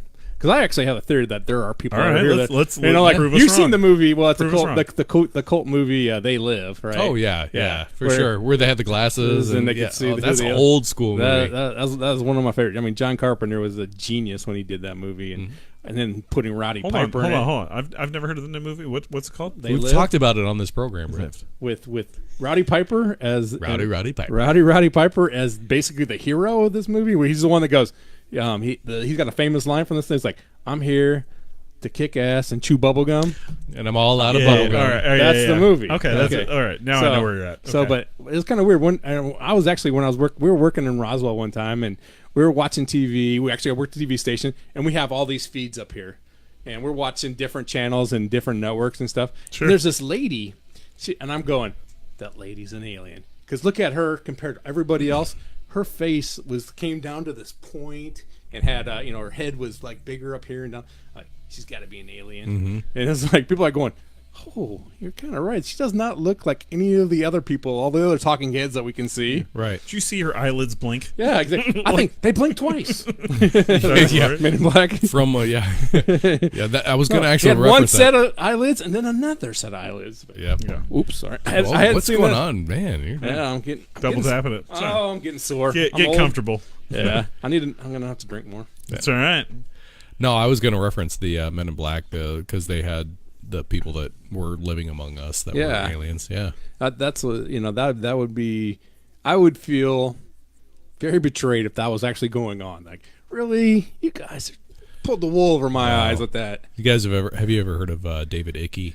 And he talks about the alien, like reptilian race, the Anunnaki, and they're actually. Is he a radio guy or? He's done a lot of talks around the world over the years, and he's got some. He's out there, man. He's out there. See, you know who Art Bell is? Remember, Yeah. Art Bell? Oh yeah. Coast to Coast. Yeah. Mm-hmm. Yeah, I mean that guy.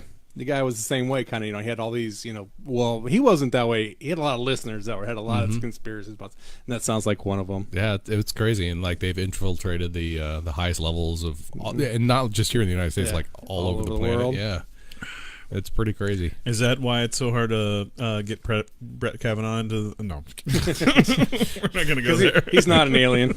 No, he's not an alien. He just likes beer. Yeah. He likes beer. All right, I guess we should since we're talking about aliens and all that. I guess we should talk about the Drake equation. Everybody know the Drake equation? No, I'm not familiar with. Enlighten us on Yeah, that. I don't even know that one. So that if you're a fan of pop culture and movies and all that, they use a Drake equation in a lot of alien movies, and it talks about the number of higher level civilizations in it's specifically for the Milky Way galaxy, and they talk about the number of stars out there. And then, okay, let's take out all the ones that don't have any planets revolving around them, and then we've got these. Okay, and then let's talk about the ones that have planets that are in the habitable zone, and then we'll focus on those. And then, what about the ones that would actually be able to sustain life? And then, what about the ones that would sustain, like, actually civilizations?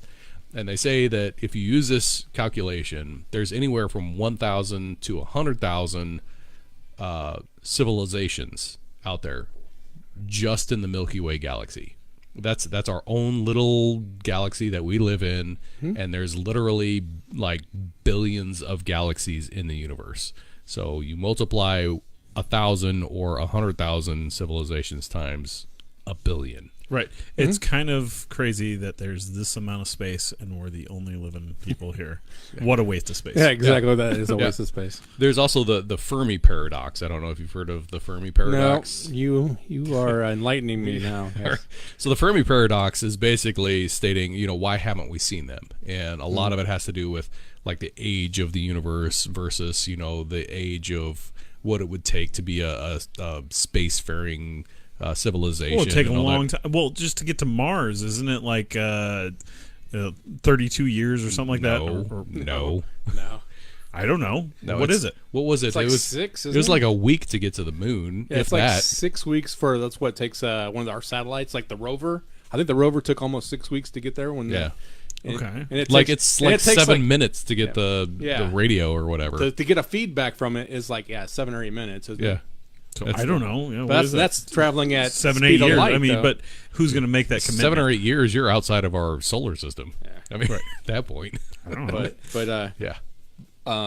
that's with our technology. I mean, could you Yeah. imagine someone else's technology that's like 2,000? I mean, 2,000, even 2,000 years in the future for us, we could do a lot more. Yeah. So That's could the you imagine thing. another technology that's 2,000 years ahead of us? Well, and that's the thing that the Fermi paradox really doesn't do a good job at is that they're considering the technology that we currently have as the way it is. They're like, barring magic. Well, what if magic to us is like interstellar travel or using wormhole technology or using light to move? I mean, there's technologies out there that we don't probably get yet. Yeah, or we can't figure it out yet. Right, we may at some point. But if you can travel faster than light, which, I mean, again, those that are fans of the Star Trek series. What do you make that spaceship out of?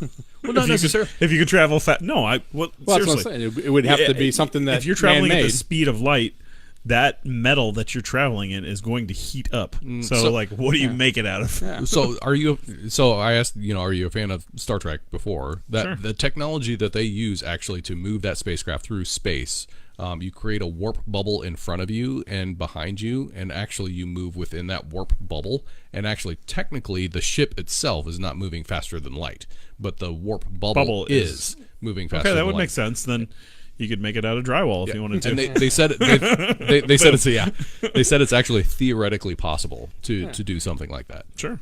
But the amount of energy that it would take to do that, we don't have that. We created a force field. Yeah. You need the element 115 to actually create that warp bubble. I think they're up to like element 118 right now. Or 118 is the last element that's actually. And anything after 95 or anything in the hundreds is all like radioactive.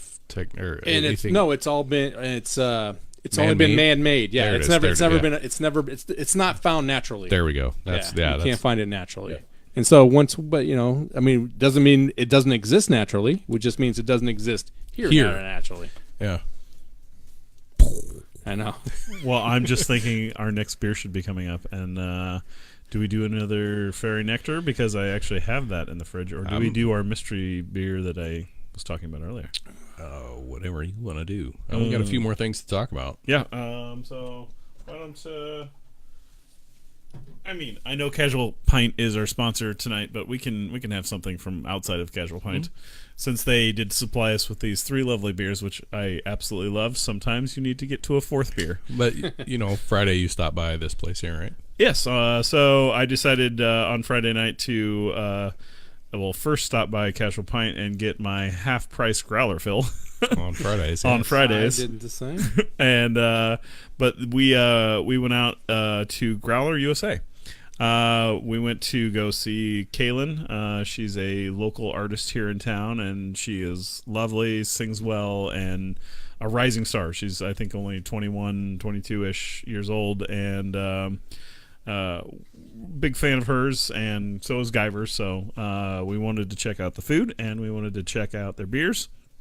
They've got over 100. How did Guyver like his beers? He didn't drink. He had some soda pop. But anyway, they have 100 beers out on tap out there. 98. Well, close enough. They also have some kombucha. They have two taps. Yeah, they have 2 taps and wine. They do have actually a good wine selection. But they have a tap of water, and then they have a CO2 tap. Because when they fill the growlers, they actually spray CO2 down into the growlers. I heard that doesn't work, but that's just what I've heard around the block. The theory of who I've talked to at Casual Pint, that just doesn't work at all. Anyway, I talked to the owners there, and the owner suggested this beer. It's called Aw Shucks. It's one of his favorites. It's from Prairie Pride, and that Prairie Pride is actually right here in Nebraska. Not in Omaha, but it's Grand Island. Grand Island, yeah, I believe so.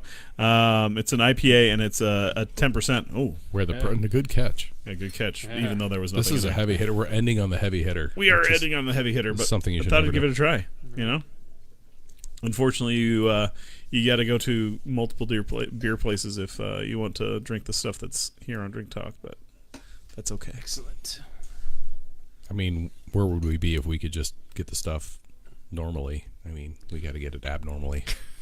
Ooh, nice tie-in. That works for me, though. So I'm very interested in trying this Aw Shucks. Aw Shucks. 10%. Yeah. Wow. Oh. Is that going to do it? Is that going to do it? That is that's going to do it? That's some good stuff there. So, I mean, the only other thing I wanted to talk about, and it's from Nebraska. And it's from Nebraska. I like it. It's got the good Ogallala aquifer water. A little bit more. Oh, is that? Yeah. Tip that glass to the side. Oh yeah. There we go. So yeah, it comes from the aquifer out there, and nice. That's the good stuff. But the only thing I want to talk about then too was as evidence of UFOs and aliens. I mean, we live in a world now where basically most of us have cell cameras phones. Are everywhere. Yeah, and it seems like the evidence is getting less and less, and not more and more. Mm-hmm. So I'm like going. That's a very fair point. And I'm like, okay, I don't know if the alien technology's gotten better though too, where they are now cloaking a lot better or doing something that they They had to up their game. Because that whole 97 wasn't the Arizona thing. Remember the Arizona where everybody caught that triangle flying over, and there's a number of ones out there. So you think it's alien technology getting better? I don't think alien technology is getting better. Now, granted, it could get better, but I think technology for us is getting worse. Really? We're keeping our eyes on our Facebook pages and Twitter accounts, and their minds of the people are more in depth in their phone to these apps that are coming out and being used instead of actually sitting back and looking out into nature and going, "Wow, what a beautiful day it is today." How about dash cams? I mean, Right. seriously, Or just driving in general. I mean, how many dash cams caught that in the Ukraine? That The meteor. That meteor in the That was Ukraine. crazy. There was dozens of them. I'm Yeah. like, well, if dozens of CCTVs. CCTVs at security outside of a building catching all this stuff.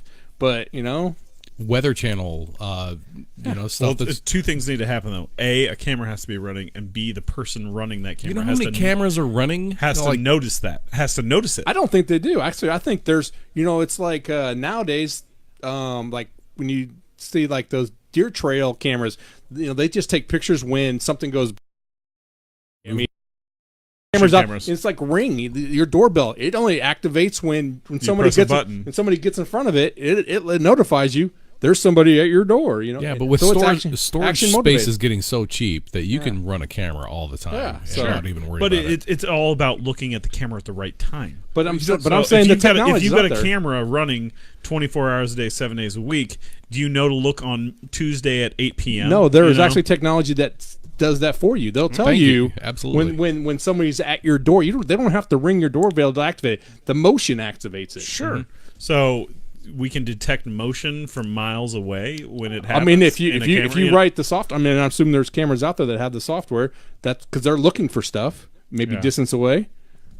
Okay, all right. I think it's that's what I'm saying. The technology is getting there more and more every day to notice things like what's happening in our own space. Sure. They don't, and all it is to me. I think people's eyes are not in the sky anymore. No, and but they're you don't looking need at that. their You don't phones. need that anymore. Yeah. You can have automated algorithms that say when this pixel changes, notify me, and if it's pointed at the sky. But would a cloud change that? Why not? Well, you could set it.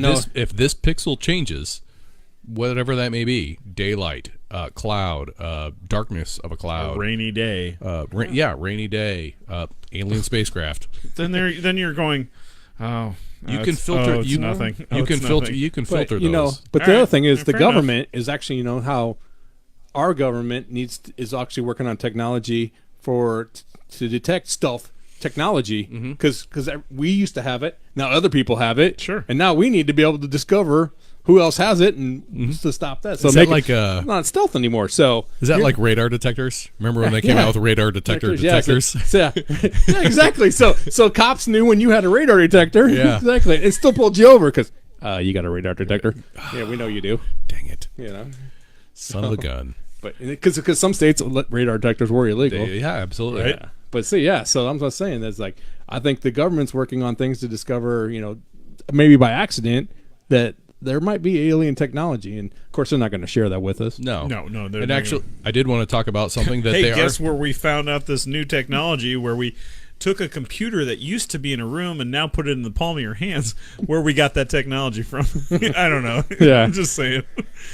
That wasn't a Steve Jobs. Yeah. No, it wasn't Steve Jobs. I did want to talk about like the government and actually acknowledging things. And have you heard about the first interstellar object here in our solar system that the government will actually recognize? They'll say, no, this is there. From outside of our solar system, we do have what NASA is saying is the first, and I'm going to put that in quotes, the first interstellar object, and it is an Because asteroid. NASA tells us everything. I know, right? I know, right? It's so it's dubbed 2017 U1 because it was found October 19th of 2017. So we're coming up on the 1 year anniversary of finding it. But they're saying it's from outside of our solar system, and from the speed and the trajectory, it is from outside of our solar system in it now. And if you actually look at pictures of it, which I have a picture of it there. Yeah, I've seen that before. Yeah. Yeah. Looks like a cigar. Yeah, so they say the material, the look of it. It looks just It's like just a like one of these, like a cigar. Yeah, Try smoking that. Yeah, right. pretty cool though that we've got something. That's interesting that they Also, have dubbed it Japan that. Japan just landed on an asteroid. They they landed the first people to land on an asteroid. And I think they're going to take samples from it and bring it back, right? Yeah, there's video out there. Yeah. Some people say it's fake, but whatever. What was our didn't we do an asteroid show? We did the one that came close, It's like one of our super close. Yeah, it's one of our like 10th or 12th shows or something like that. It was in the first year somewhere. First year somewhere. We did an asteroid show. That was kind of fun. Yeah, it was. I'm glad I missed. It was. All right. I'm glad it missed. Exactly. It was within 500 million miles away.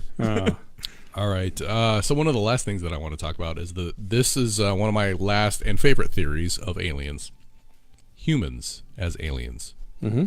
And there's two different ways to look at this. Either A, the aliens that we are seeing, aliens in quotes, that we are seeing today is future us using time travel to come back and revisit things. Are you going to get into the flux capacitor that's, on this one? Yeah. Or that Earth was seeded by aliens and that they are our ancestors that are coming back to visit us.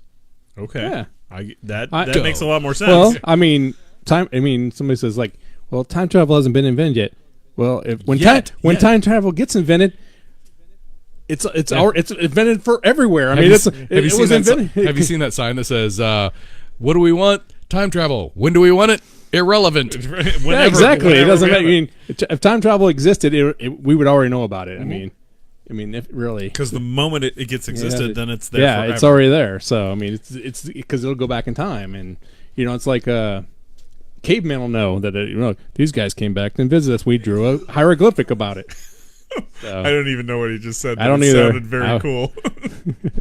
But that's just my theory. Time travel, if it existed, we'd pretty much know about it. And, I mean, time travel does exist at a point because Einstein's already proven that. Because you can see that if you get in a plane and they put two atomic clocks and put one in a plane, flew it around the world, and it was off. It was different than the other one. So, really, I didn't. Yeah. I've never. Oh seen yeah, that there's a History Channel about the whole thing. And if you ever seen the movie Interstellar, right? Yes. Yeah, you know that. Yeah, that time travel it exists when you have something spinning faster than something that's not.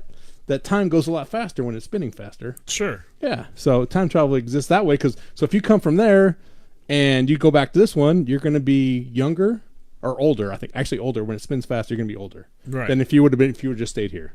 Yeah. Yeah. So it exists in a theoretical way, but time travel. But yeah, time travel as just like I get in a machine and go. No. Don't think of it as Back to the Future. No. There's no flux capacitors. I don't know. There could be a flux capacitor. Who knows? But that's good. That's good cinema though. Just don't remake that. That was already good. I know, right? Don't come out with number 4. Yeah, it was fine with 1 through 3. I was afraid they're going to make one with like a Hummer or something next. We're going to make this Hummer into a time travel machine device. Yeah. But Back no, to the a hot future. tub time machine. But I don't know if you heard. Hot tub time machine. Yeah, exactly. Oh my gosh. But don't even start there. So what I said when I left, I took a brief time out. Real Sometimes quick. that happens. Yeah, when I left, and you had mentioned, if time travel existed, even the caveman would know. And I said they do. Have you seen the cave drawings? Yeah. But, right. Yeah. Right. I mean, but they would have would they have a better language? Would we? We think that things would progress even really faster than if there really was time travel, unless there's some kind of somebody you don't intervene. Created some kind of system where you can't do this. Don't we can do it, but we can streams. Don't cross the streams. I need a station break then too. That's fine. I was going to reference Star Trek again because that's one of the prime directives: is you don't intervene in a civilization. That's Star Wars. Star Wars. I am just revoking you said Star Trek. I did, sorry. and I heard Star. Sorry. Those that are still listening, I apologize. Brian shouldn't have to apologize. I should apologize. Cow. I'm sorry. I thought you said Star Wars, but Star Trek. Star Trek. Right. The prime directive is you do not intervene. One of the prime directives is you do not intervene in a civilization unless it is deemed of great importance. Yeah, like when something's going to happen that when a we civilization need to discovers warp capability, we need to intervene because they need to know the rules too. So that kind of thing. So I'm a doctor, not a poor man. all right, now you're getting it. Now you're getting it. Thank you. Even though that was an Ace Ventura reference, It was. but it was in reference to Star Trek. So Exactly. that's all right. We'll allow. I will. I'll allow it. Oh man. I love this. This is awesome. Aliens. Does anybody, if there's still anybody listening, it's getting late at night. There's a few people still. Does anybody have any questions that we, could obtain or answer for you guys doing this? I know, Brian, you probably haven't looked at the Facebook live feed yet for a while, but not for a little while. I've seen some questions run across here. I've seen a couple people that are still watching, so I mean, if you want to throw some questions out there, please do. Exactly. We'd love to entertain the idea of questions because, this is one of those topics that could go anywhere. Sure. Ooh, we could go anywhere. Space is boundless. Yeah. Thanks, Logan. He said, good talk. Good talk. Good talk. Good game. Good game. All right. Good game. Are we We're about ready to wrap this up. Yeah, exactly. That's where we're I'm getting pretty sore. We were asking for some feedback. Feedback. If you have anything else you'd like to add on to the subject of aliens. I haven't been probed yet. No. Oh, I guess we should talk about that. I mean, you've talked about your personal experiences, Britt. But I thought we weren't going to bring that up. Have you had any personal experiences at all? Yeah. No, I have not had any encounters with any aliens. No. Not not personally? Is there any alien movies that you just kind of gravitate toward as, man, this could happen? This is maybe this is way.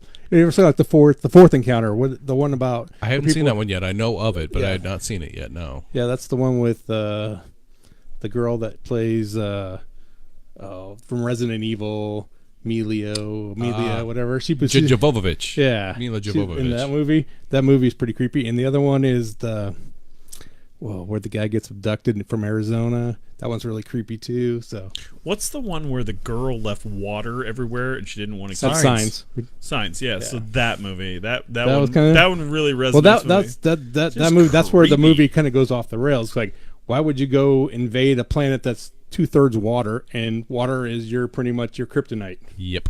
Yeah. Right. Yeah. That doesn't make any sense. But I think that's why that's kind of the whole anthology of the movie is like, why would? Yeah, that's because it's just silly. Have you ever? I don't know how much you read and all that, but it's also one of those things that make you go, yeah, just like aliens. There was an alternative history series that I read from Harry Turtledove, and he wrote. Ooh, I like that name, Harry Turtledove. It was set during World War II, and it was one of those where we had an alien invasion, and World War II basically united us so we could fight against them, and it was one of those things, and it wasn't water. It was there was a certain grain that we had that was like catnip to them, like LSD, and just like I don't remember what it was exactly, but let's just say it was wheat. And so we found out like these aliens, like their catnip was wheat, so we were like aerosoling it in the air and all this. And so when they'd fly their saucers through, it'd get into the air intakes and all that. And another good one is Mr. Science Theater 3000 actually took this movie on and made a movie about it, This Island Earth. Oh man. It's alien. God. He's got a big forehead, don't mention it. He must go through a lot of Brill cream. Yeah, right. Classic movie if you've never seen. Mr. Science Theater 3000 used to be a show on the Sci-Fi Network, and they actually summoned up a budget to create their first movie. They've since done offshoots. In fact, Mr. Science Theater 3000, the movie, they're still going. Yeah, they're now taken up by Netflix, and Netflix is actually putting them on now, and it's actually a pretty comical show. They've changed because of copyright laws and all that, they can't do what they used to do anymore. No, now they can now. Now they're back to it. Well, so they for a little stint there, it's known as riff tracks, right? And you can go online and you can download their audio, and it's like, hey, play it when you start the movie, play it at this point, right? and you can listen to them. I think that was a stint between like 2010 and 2014. Yeah. But 2016 or 17, they came back out with the new series, and that's cool. It's on Netflix. You can find it. But check out the movie, Mystery Science 3000, the movie, and they did This Island Earth, and it's actually pretty darn funny. We do have so Logan had posited a question, and then he kind of answered his own question, but I'm still well, we can talk about it. Yeah, we can still talk about it here. Exactly. Sure. And what I'm going to say to it. So here's the question. Then I want to give a brief answer real quick, and then we can kind of delve into it. Sure. So his question is: would you think it is possible that once we pass away, we turn into aliens? So what I'm going to say to you, Logan, is there is in the future, I do have, and it's in our notes, not in this, but later, like ideas, I do want to talk about death and the afterlife in one of our talks. But then he said if it's actually spirits. So that's kind of where I was going to... spirit becomes alien. So that's kind of what I was thinking. It depends on what your definition of spirit is. I mean, is it electrical signals in your body? Do you go back to the collective, the energy? Well, and the funny thing is, to kind of sidebar this conversation right here, I kind of wanted to come out and say happy day before October, happy day before Halloween starts up, and everybody puts out their decorations, which I've actually noticed people putting out their decorations already, which is fine. Man. But Labor Day, they were out in Labor Day. But really? you want to say spirit, you're actually talking about when ghost, like so. This is or do you think we're all a great aliens? topic to start going into October with? Yeah. So Logan, are you saying we're all aliens and we go back to our ancestors, or we aliens, are ancient aliens? Is that what you're saying? Yeah. Is that what you're thinking? I mean because yes, we could be. We could posit all these answers into it. Mm-hmm. Actually, I remember there was a quote from a movie about how there's that the universe recycles itself. That there's so much energy in our bodies. I mean, we're basically... And energy is neither destroyed... Matter and energy are neither... I mean, that's even the premise of the Neo movies, the Matrix. The Matrix, yeah. Where they turn humans into batteries, essentially, to power... For sure. And so there's so much energy in our bodies, and there's so much... And our intellect is so powerful that the universe recycles it. So when you die... you just don't get destroyed. That energy from your body dissipates, and it goes somewhere else. And so, what that somewhere else is yet to be. What is that? Yeah, I mean that's what some people call it heaven. Some people call it God. Some people call it the collective energy.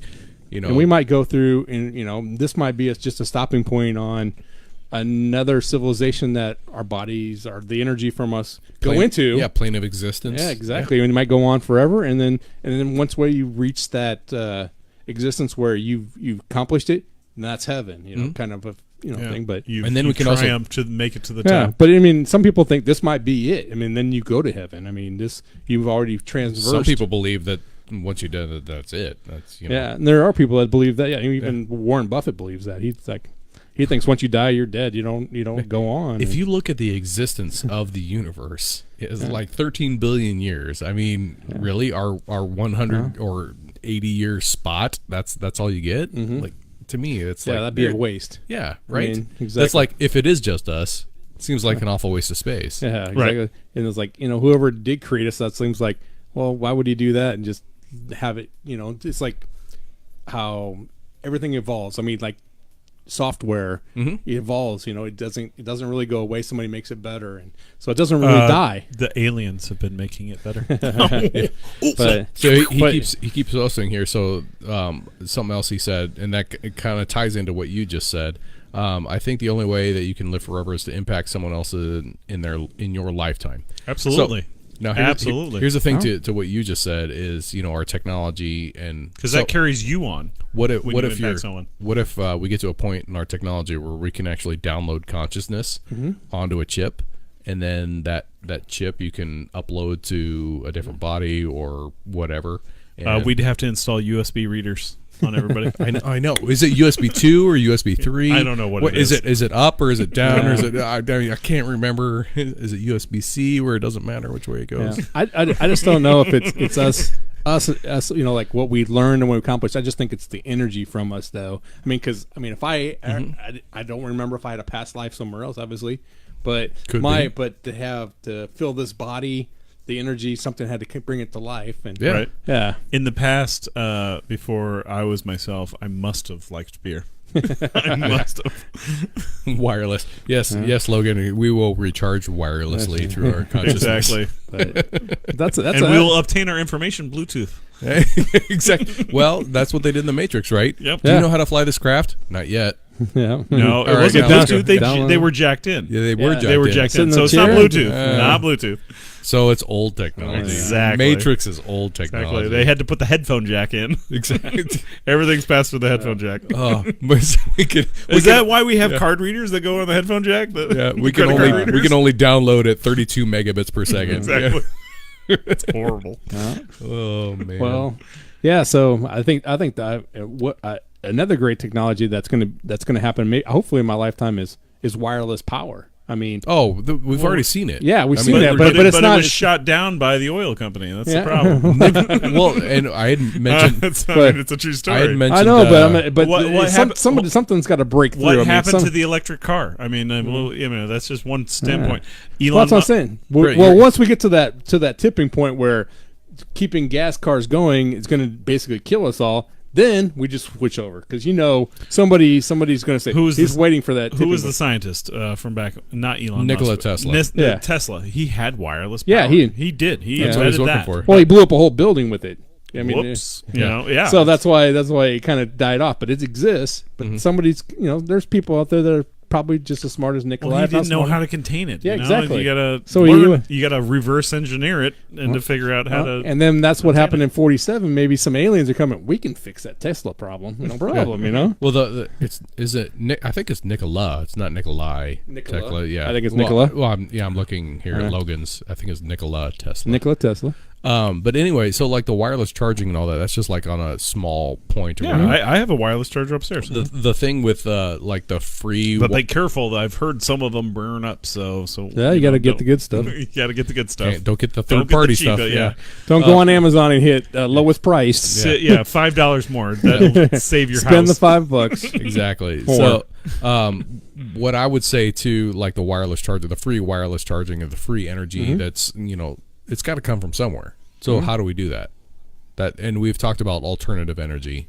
Well, energy is all around us. I mean, we could get 115. Energy's everywhere. Element 115, and we already know. Well, that's what. As soon as they can find abundance of it. I mean, we already know energy's everywhere because we're already capturing it. It's called solar panels. We talked about the Japanese might have found an asteroid that has 115 right on it, and they could bring back a whole crap load of it. They're mining it already. They might be mining it, but I think it's highly radioactive. So when they bring it back, it's like, don't.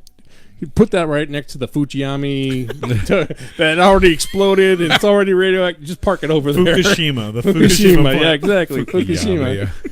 I'm sorry. I love that you talked about that because that is one of our conversations. I just hope it didn't come off as racist. No, it didn't because they're the ones mining it. So we're not mining it. I mean, they're smart guys. I mean, they know what they're doing. Mm-hmm. The Chinese are going to the moon though too, right? Isn't that a thing? I heard that the Chinese were going to the moon. I thought we were already there. Well, the Americans were already there, but now the Chinese want to go there, and then they want to plant their flag on the dark side, see it for themselves, and then they can get the nasty gram from the aliens going, nope, don't come back. They can hear the bell, exactly, but they'll get a nasty gram from the aliens telling, no, the moon is ours. Yeah, leave it alone. Logan, wind energy. I'm gonna say yes, it's amazing, but there's a lot of flaws with it. Yeah, plus we're getting way off topic now with wind energy. Yeah. Hey, when we have a conversation from viewing public, I do like to bring it up from time to time. Well, we're at the end of this thing. This is the end of mine. We are. So I think we kind of covered all the bases on this one. We did. We got pretty deep in the weeds. We went out in left field for a little bit there. If you want to talk to aliens, make some crop circles. No, I'm just kidding. Just kidding. That's if you're a farmer. You have to own the crops before you do the crop circles. Otherwise, it's a whole other law process that you go through. We are not you could also condoning you to do crop circles unless you own the crops. You could also do a keyboard with loud speakers. I don't know if anybody's seen that. Close Encounters. Thank you, Britt. Well done. Get out you. Bum, bum, bum. Or if you got an 80s guitar, Yeah, right. you can do it then. Mm-hmm. Yep. Or a speak and spell and make sure that E.T. comes down. And Yeah, just keep those Reese's Pieces on hand. Yeah. E.T. phone home. Yeah. Phone That- home. that's- Home. Did you wanted to mention something earlier about ET, and that's just because the media thing? Is that what you were talking about? Yep. Yeah, I mean, it's hard to friendly up aliens, though. I mean, there's very few movies that make. I mean, Paul. do you see ever Paul? Yeah. Yeah. You ever think they just land and be like, "Hey guys, I want to talk to you. Let's hang out. Go ahead and bring all the cameras you want." Well, that's the thing. Let's end this talk in how does first contact happen? I mean, honestly, How does first contact happen? I think that's already happened. So No, I mean, No, to like- the masses. yes, To to the the masses. I mean, the mass media. I mean, how does mass media treat an First alien encounter for all of us? You know, and not mass media. Well, the military. Here's I what I'd mean- have to. well, I think that's the way the aliens are smart. They bypass the military and go right to the the top echelon of people. Yeah, just to the media. I mean, to the real media, not to the bloggers. Or I'm not saying bloggers aren't real media, but I'm just saying to the guys that are out there. You know, like CNN, CNN, putting out maybe. fake Maybe. news. yeah, maybe what you do is Fake news. you abduct maybe Anderson Cooper or something first, and then explain it all to him, and then bring him back. They'd have to have something better than him. They'd have to Anderson have Cooper? a guy that's been out there forever, Larry King. Larry King. Yeah, it's just No, have to, Larry King's probably not quite going to do it. I don't- Dan Rathers, You know, Tom Brokaw. There'd have to be a certain person that they'd have to go to that everybody goes, no, this guy's right. This guy's actually. I think what it is they just it's gonna have to be like a to me, like if you're gonna bypass the military, it has to be like a multi-point injection. Like you land all of your spacecraft around the planet all at the same time, all at one time, and be like, oh hey, guys, we're here. Yeah, and then because the military at that point is like, That's all I'm seeing. It's just people just. all right. Calm down. We can talk to him now. Mm-hmm. You know. Yep. And it's just and then just sit there. I don't know if you've seen the. Have you seen Arrival? That seems very aggressive to do that. Have you seen Arrival? Yeah. To me, that's kind of the way to do it. Is you just come and you like all at once, because if you come all at once, the military doesn't know what to do with that. Like but that there's didn't, too that much didn't really going on. end good. I mean, It did not, but I mean, if you're an advanced alien technology, you can bypass our military. Like, go ahead, throw it at us. Yeah. We're just gonna sit here. Yep. No, I think You might as well throw a tennis ball at us. I think they would do the government's or the military's own little play of hearts and minds. Get people on the alien side right away. Using the media to do that. Yeah, just like hey, we're aliens. We have technology to cure your cancer, to cure this, and then it's Listen like, up. then it's like, oh, these guys are all right. Yeah, come on. Yeah, come on, you guys come on are. down. You guys are. And of course, But we got this thing that we're gonna stick right up. exactly. That could be the. man. That's the ticker. I mean, you gotta. It's the whole goes back to Independence Day then too, and it's just like we all get massacred by the end of the whole movie. It's kind of our thing. We just like to go up your bum. Yeah, that's I mean, right. it's- We like sorry. the probe. Yeah. We like So- the probe. But it doesn't matter. I think I mean, if aliens would come here and act friendly, there would still be these conspiracy guys that would for always sure. always What's think their that agenda? They've got a yeah, hidden exactly. agenda. Yeah, they exactly. always have it, and it's that's human nature. I mean, Absolutely. it happened with basically when Europeans came to the United States. I mean, Oh, yeah. the indigenous population pretty much was the destroyed. Europeans didn't come to the United States. They came to whatever it was, North America, yeah. but just when they crossed the ocean there, that it did not end well for the it natives. did not. It And did that's pretty much everybody's mind when aliens No. come here. Yeah, we're going to be like the Native Americans and get our asses handed to us. So. Right? not. Pretty much. And I think can say that, though, we're, right? we're That gonna was- yeah, you did. That was okay. We're gonna end it on that one. All right. So- oh That was man, good. This is great talk. This is fun. I enjoyed talking about it. It's a lot less serious than you probably thought it was going to be. Yeah. No, exactly. It is what it is. I think this was a great topic. I like I said, in the past year and a half, 2 seasons of doing the show, I've wanted to do this, and you are the perfect person to bring on this show Yeah, it was a good to time. talk about it. yeah. Thank So, you for joining us, Mike. I Yeah, appreciate that. Yeah, have me back. We can talk about some other technology stuff then too. Ooh, Yeah, no, I absolutely. mean, I know. Well, we're both technology guys. We both work Yeah. in video, and and things like that. And there's a lot of stuff that's happening. It's pretty amazing. Yeah. Yeah, we got plenty of room for. I'd also like to discuss the government now wants to have the power to shoot down any drone at any time. I got a drone. I'm like, shoot down my drone, man! Damn, right? Damn, you guys are mean. Don't go above this elevation. Why you got to be like that? Elevation. So, and do not get close to an airport when you have a drone. I think, that's like, because they're probably afraid that people are going to start. They're getting bigger. The drones are getting bigger and bigger, and they're going to fly that over 51, and we're going to shoot those things down without. To me, Area 51 is no longer there. I mean, it's not. It's a plaza. They've moved on to Area 52 now. Or whatever. Well, there you go. Yep.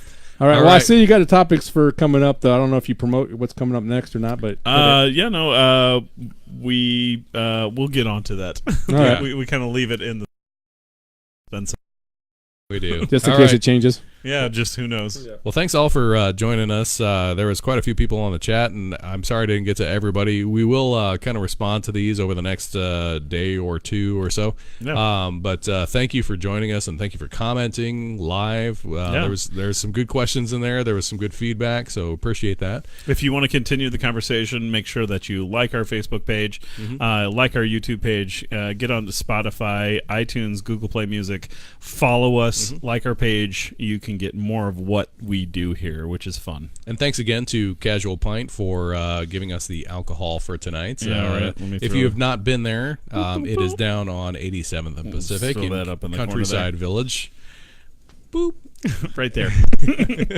And thank you guys. Those guys, super awesome guys. They're super passionate about beer. Yes. And if you've never been there, it's I would describe it as casual. It is like a coffee shop. I would say it's a coffee shop for beer. Yes, is kind of the best way to describe it, with good food. Yeah, they got great food there. I heard they have an awesome soup there. Yeah, a beer cheese soup. You should check it out. Yeah. It's amazing. Yep. It's almost the same soup they use for their cheese for their pretzel bites. They have a pretzel bite cheese. Oh yeah, it's just got a hint of spice in it, just a little bit, a little bit of spice. All right. Well, thank you for joining us. My name's Brian. I'm Britt. And I'm Mike. Thanks, Mike, for joining us. Yeah. Hey, it was a lot.